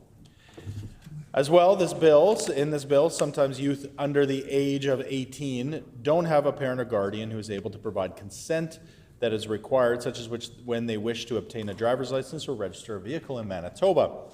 The Drivers and Vehicles Act currently implies both parents are needed to provide approval, but this amendment will clarify that only one needs to sign, which will help keep us in line with other provinces. And finally, when an individual is convicted of an impaired driving offense or is issued some types of roadside license suspensions by a police officer, they must complete an impaired driver's assessment and possible additional programming through shared health. The legislation is not clear, however, about the fact that these people may not become licensed again until they complete this requirement. So the amendment will clarify which will help keep unsafe drivers off the road until they've completed their requirements. With that, Honourable Speaker, I look for unanimous support of this bill here this evening. Thank you, Honourable Speaker. The Honourable Member for Brandon West. Thank you, Honourable Speaker, and just a few words on this bill as well. Medical reports that are required must have a doctor or a physician sign them off. We've seen under this NDP government that healthcare is in a crisis. Nothing is getting done, and there's no additional doctors or staff out there. So this is going to cause unnecessary delays for individuals trying to get their license back and trying to get a medical appointment. It's also going to cause more issues within the medical system, causing more delays and more jams. As far as the impaired driving assessment, this is the same. There's a number of experts that aren't able to make these assessments done due to time constraints, due to the number of professionals that are lacking within the system, and therefore, again, delaying a driver's assessment is needlessly delaying a person's license. These are great ideas if you have the people in place to actually do the work that is required to make sure that a person meets these standards. Order, please. The third point, having an individual parent speak about a child's driver's license or ability to get one is also good, except the fact that there's oftentimes disharmony within the household. Sometimes parents will use the children as a pawn, and therefore children are often left unguided and don't know who to turn to, and difficulties will arise if neither parent wants to cooperate with the system. Our last concern is regarding the database, and every database is subject to data breaches, and we've seen that continually under this government, a number of data breaches, whether it's in the school division or other government facilities. So we want to make sure that there is strict conditions put on who can use these and how this is going to be able to be brought forward for ensuring there is no data breach. Thank you.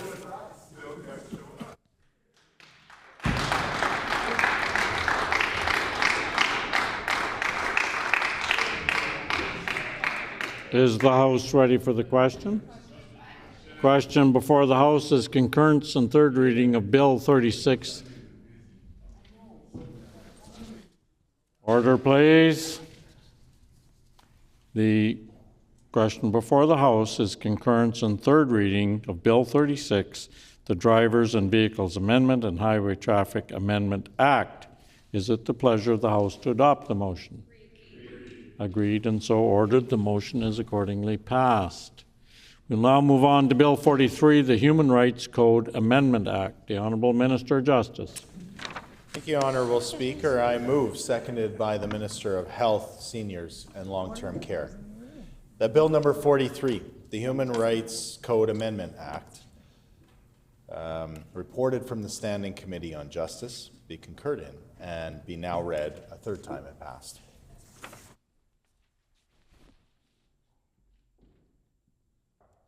Been moved by the Honourable Minister of Justice, seconded by the Honourable Minister of Health, Seniors and Long-Term Care, that Bill number 43, the Human Rights Code Amendment Act, reported from the Standing Committee on Justice, be concurred in and be now read a third time and passed. The Honourable Minister of Justice.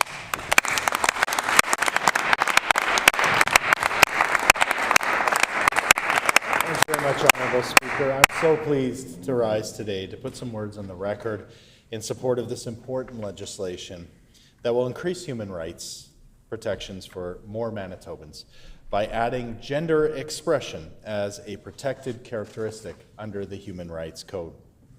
Honourable Speaker, the Human Rights Code exists to give individuals protections under the law from discrimination in the workplace, when seeking employment or housing or other services available to the public, and when signing contracts. The Human Rights Code currently protects Manitobans from discrimination over a number of characteristics, including but not limited to age, sex, family status, sexual orientation, physical or mental disability, and gender identity. Manitoba has always been a leader when it comes to human rights, but under the previous government, we have fallen behind. Because while we do have protections for gender identity in the code, gender expression is not yet covered, and that's what this bill aims to do. So what is gender expression, Honourable Speaker? Well, gender expression is distinct from gender identity, which refers to a person's deeply felt internal and individual experience of gender. Gender expression refers to how a person presents and communicates that gender. It can include behavior or outward appearance such as dress, hair, makeup, body language, and voice. The fact is that no one should ever face discrimination in the workplace, when seeking housing, healthcare services, or in public spaces because of how they express their gender. And that's exactly why we have introduced this important legislation. Now, you may wonder, why do Manitobans need these protections put into law? Well, firstly, 8 other provinces and 2 territories already protect gender expression under their respective human rights legislation. But secondly, Honourable Speaker, I would recommend anyone who did not see this bill through the committee stage watch the many hours of footage available to hear from gender-diverse people directly as to why these changes matter to them. When listening to trans and gender-diverse people, and when they get up and tell their stories, it's filled with a history of discrimination, of vulnerability, and it makes it abundantly clear why Manitoba needs this bill. And why we must pass it here tonight, Honourable Speaker, to give them the protections that they need and that they deserve. This amendment is an important step in protecting vulnerable individuals, especially youth, from discrimination in their daily lives. It's Pride Month, after all, Honourable Speaker, a time when members of the 2S LGBTQIA community and their allies come together to celebrate their diversity, to celebrate love, and to advocate for one another. And I can think of no better time to pass this bill than the day after Winnipeg held their annual Pride Parade, which was a resounding success and a great day for all of us. Our government wants the message to the LGBT community to be this: we have your back. We are adding human rights into law to protect more individuals from discrimination and to reinforce that we are a caring and we are a welcoming province. We stand for equality, Honourable Speaker, and we stand together as Manitobans against hate, against bigotry, and we want to ensure that everyone, no matter how they express themselves, is treated with the respect and dignity that they deserve. We are one Manitoba, Honourable Speaker. So let's pass this bill. Let's give people the protections that will allow them to live their fullest and freest and most authentic lives. Let's live up to our status as friendly Manitoba. Nice. And let's be a place where everyone is included and is loved. Thank you, Honourable Speaker.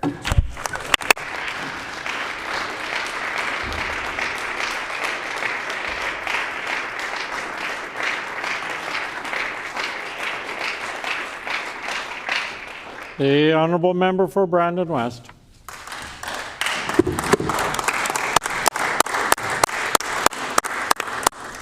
Well, thank you, Honourable Speaker. First and foremost, we 100% believe in human rights for everybody and protecting human rights for everybody above all else. 2 words under this bill, gender expression, but 1 word gives it some angst, and that's the threshold. The concern about Bill 43 is the threshold to file a complaint against someone under the Human Rights Code. That is not defined in Bill 43, Honourable Speaker. What is the threshold? Is it a limit?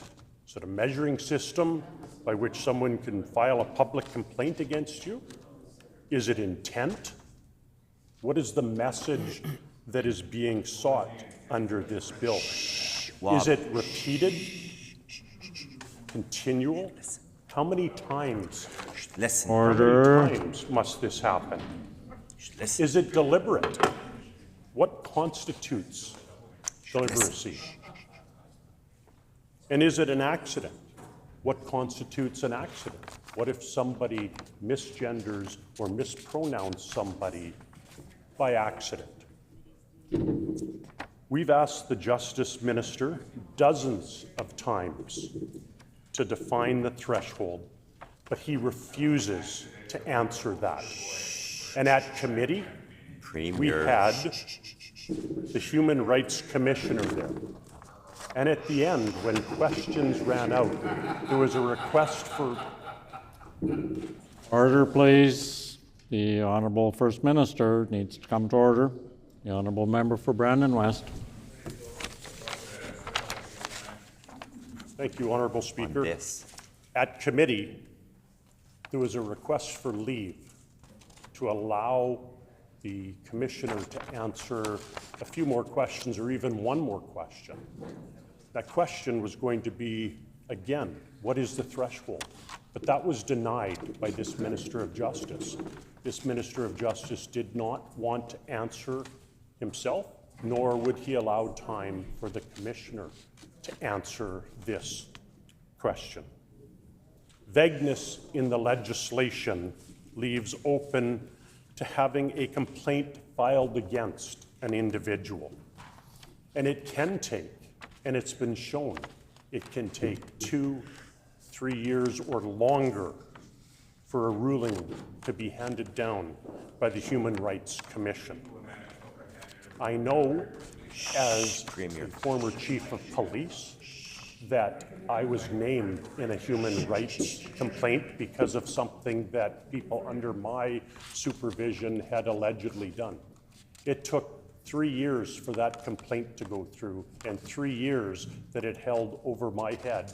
The decision I knew was right by our officers, but it still hung over a head and made a person think about what had to happen or what could happen to them based on this frivolous complaint that was made against me. I must also say, Honourable Speaker, that at the committee, there was absolute deplorable conduct by the members of the NDP when anybody brought forward a concern that was against what they had proposed in this bill. People were bringing their constitutional rights forward to talk about their concerns and what they felt mattered. And at that time, they were ridiculed, they were bullied, they were ignored, and members spent more time on their phones than they did listening to the presentations that each of these individuals brought forward and their concerns. It shows that the NDP have a low threshold for anybody who had contrary opinions on this, Honourable Speaker. So with that stated, we all agree and support human rights for everyone, full stop. So if we agree on that, it's also time that we start looking at a number of other areas that need to be concentrated on as well within our legislative process. Thank you, Honourable Speaker.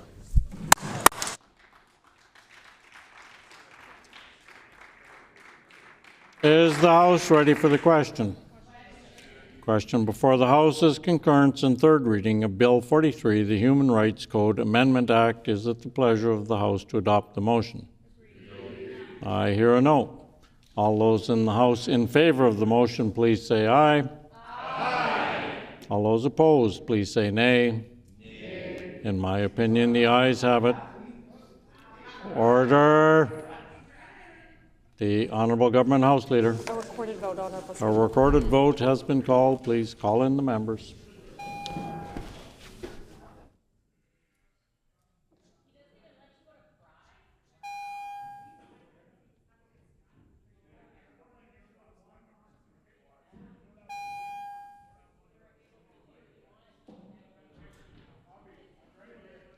Order. Order. Let's quit hollering back and forth across the aisle.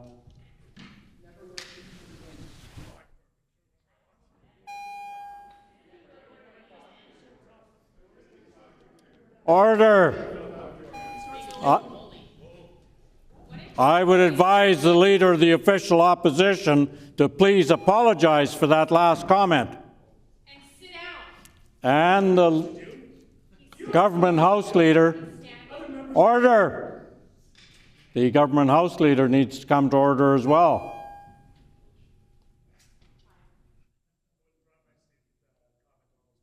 Thank you.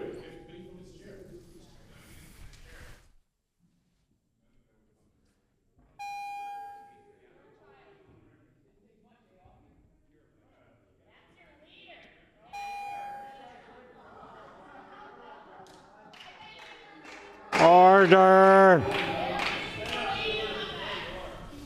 Order.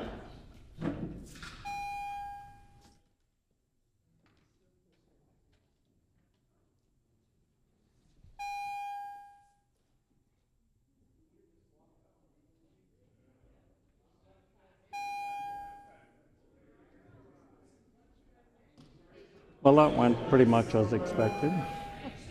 Unrelated to all this stuff.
Order, please. The 1 hour for the ringing of the division bells has expired. Therefore, I'm asking that they be shut off. However, prior to conducting the vote, I have a request for all members of this chamber. A goodly portion of Manitoba is evacuated, and I would request that we show respect for all of them. If we can't show respect for each other, let's at least respect Manitobans as we finish off our business here today.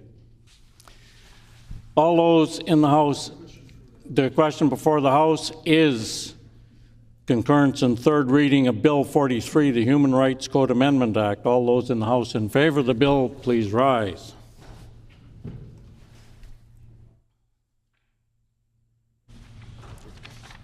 Okay. Honorable Mr. Canoe. Honorable Mr. Canoe. Honorable Minister Fontaine. Honorable Minister Fontaine. Honorable Minister Schmidt. Honorable Minister Schmidt. Honorable Mr. Weeb. Honorable Mr. Weeb. Honorable Minister Azaguera. Honorable Minister Azaguera. Honorable Minister Sala. Honorable Minister Sala. Honorable Mr. Costishan. Honorable Mr. Costishan. Honorable Ms. Smith. Honorable Ms. Smith. Honorable Mr. Bushy. Honorable Mr. Bushy.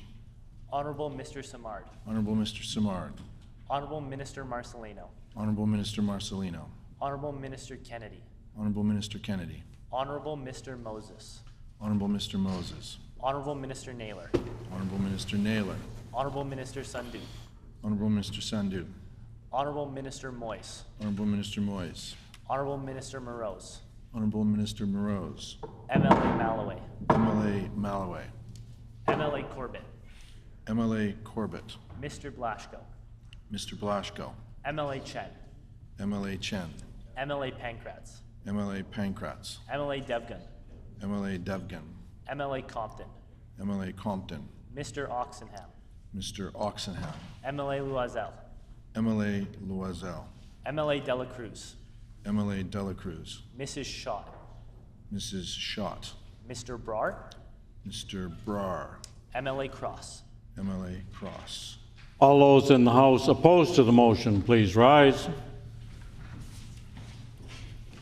Okay. Mr. Khan. Mr. Khan. Mr. Johnson. Mr. Johnson. Mrs. Hebert. Mrs. Hebert. Mr. Gertson. Mr. Gertson. Mrs. Cook. Mrs. Cook. Mrs. Stone. Mrs. Stone. Mr. Schuler. Mr. Schuler. Mr. Balkin. Mr. Balkin. Mr. Narth. Mr. Narth. Ms. Byram. Ms. Byram. Mr. Nesbitt. Mr. Nesbitt. Mr. Iwasko. Mr. Wasko. Mr. King. Mr. King. Mr. Ginter. Mr. Ginter. Mr. Wochuk. Mr. Wochuk. We will now conduct the vote of those participating virtually, and as a reminder to all members, when voting, please say clearly either I vote yes or I vote no, and only unmute your mic once you've been recognized, and then immediately mute it again once you've cast your vote. Paige will now conduct the vote. MLA Lamoureux. I vote yes. MLA Lamoureux votes yes. Ms. Laughlin. I vote yes. Ms. Laughlin votes yes. Mr. Panouk. I vote no. Mr. Pinouk votes no. MLA Redhead. I vote yes. MLA Redhead votes yes. Well done.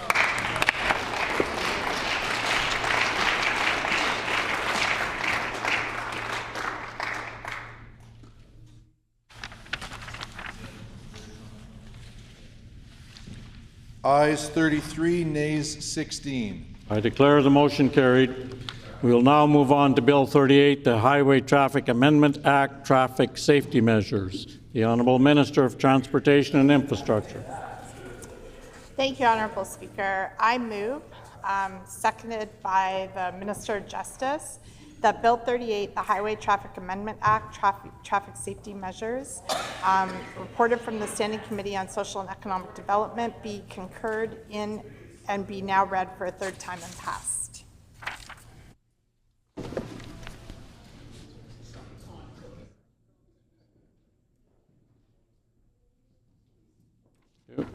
It's been moved by the Honourable Minister of Transportation and Infrastructure, seconded by the Honourable Minister of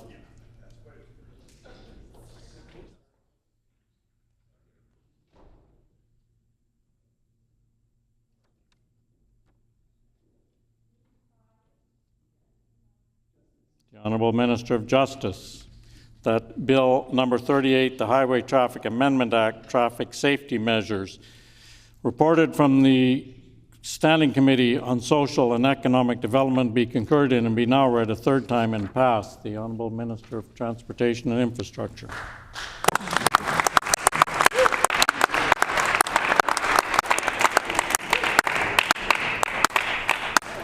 Thank you, Honourable Speaker. I'm pleased to rise today for third reading of Bill 38, the Highway Traffic Amendment Act, traffic safety measures. This bill supports our government's commitment to safety and aims to improve the safety of all road users. It clarifies the ability for tow truck operators to place cones to create a safe work zone and makes clear rules so drivers understand when and how it is safe to pass snowplows and cyclists. I was pleased to hear during debate on second reading that all parties are supportive of this important legislation, and I would like to thank all those who supported the bill through written submissions and presentations at committee stage. I look forward to the passage of this bill as we are working to have the 1 meter rule for passing cyclists set in law in time for optimal cycling season. We will also continue to consult with industry to complete the regulatory work needed for the tow truck and winter maintenance vehicle operator provisions of this bill in time for the first snowfall when these operators are at their busiest. Thank you. The Honourable Member for La-Vérendrye. Thank you, Honourable Speaker, for the opportunity to speak to Bill 38 tonight or early morning. Bill 38 sets out, I realize that the Minister's intent of the bill has set out to increase safety for motorists on our roadways as well as for cyclists on our streets. And we support that. Us as the Progressive Conservative Party and our caucus support increased road safety.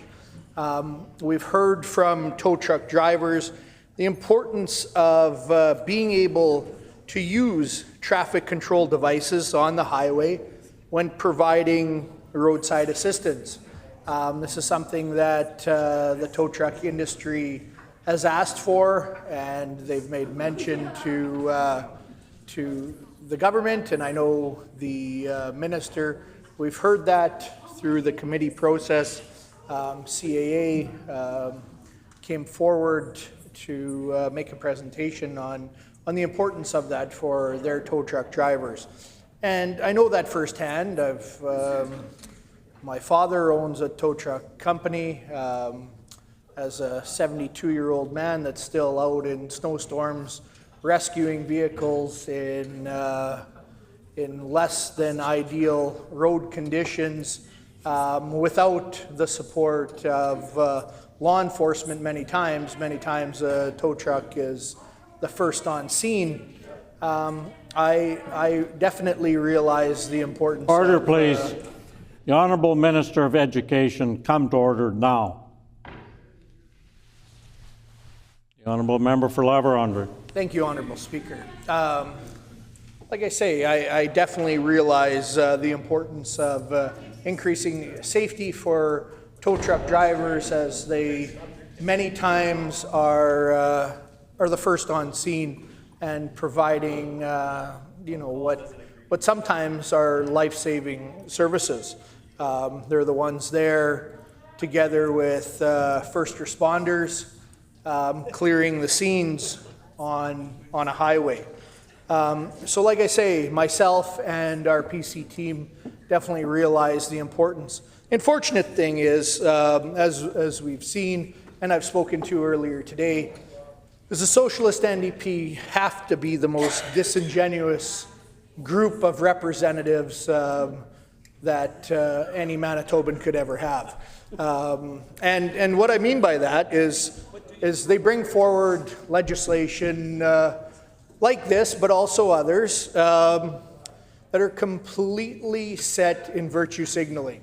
So, and what I mean by virtue signaling is a definition of virtue signaling, that you give the impression that you're doing what's right, that you're representing the right behavior, and that in fact isn't the case. Like I say, it's completely disingenuous. You bring forward legislation that has outlines of traffic control devices for tow truck operators, which is important, but you don't include anything else in it. I don't know if the bill could have had less detail than it already does, but I'd assume that the minister tried her hardest to bring forward a bill that addresses 4 different areas that doesn't include even 4 pages. And that's why I feel that the Socialist NDP are the most disingenuous group of representatives that Manitoban... Order, please. The speaker is standing. And you'll find that my patience is very limited tonight. So you can come to order, or you won't be happy. The Honourable Member for La Vérendrye. Thank you, Honourable Speaker. To highlight what I mean by this bill being disingenuous and the intent being disingenuous, is the section establishing setback requirements and also outlining passing requirements of snow plowing equipment in the winter. Completely subjective.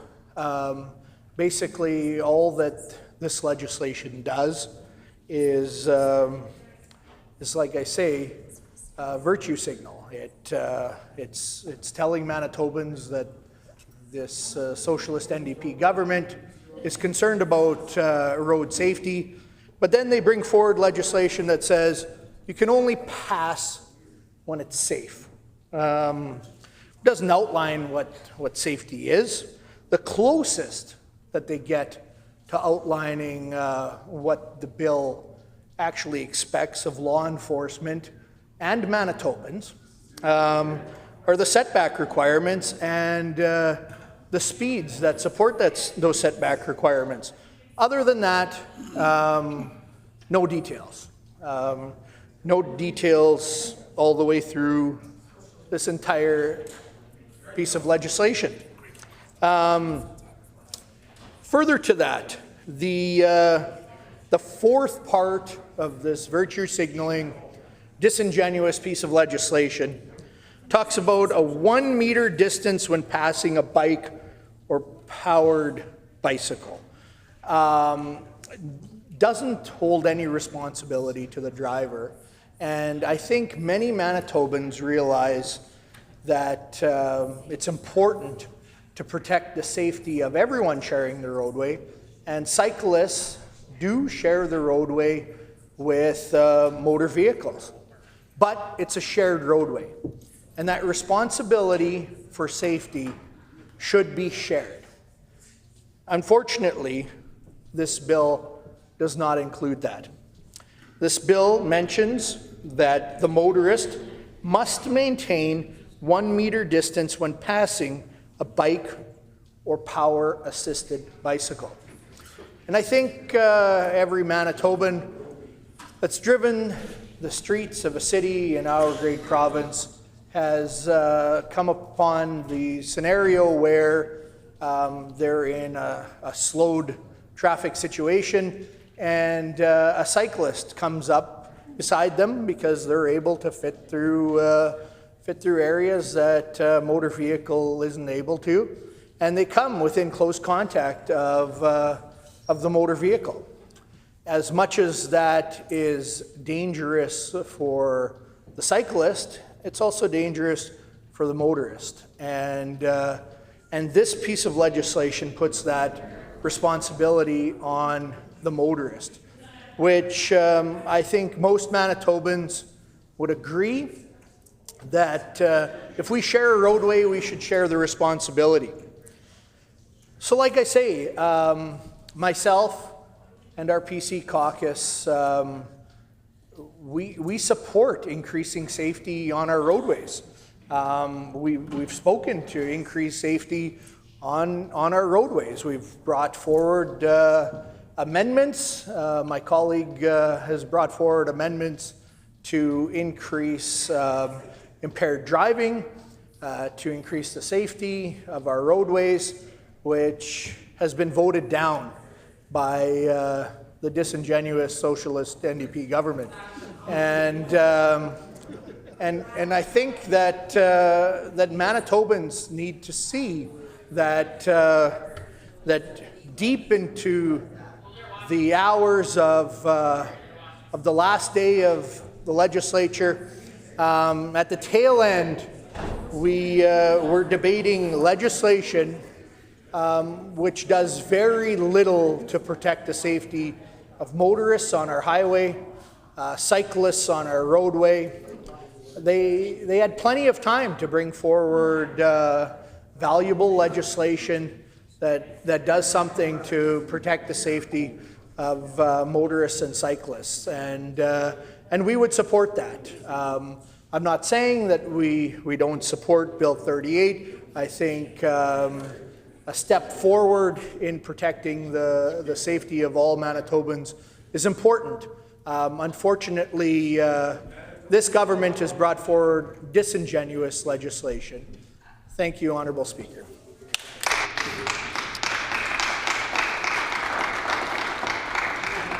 Seeing no further speakers, is the House ready for the question? Question before the House is concurrence in third reading of Bill 38, the Highway Traffic Amendment Act, traffic safety measures. Is it the pleasure of the House to adopt the motion? Agreed and so ordered. The motion is accordingly passed. The Honourable Opposition House Leader. Recorded vote, please. A recorded vote has been called. Please call in the members.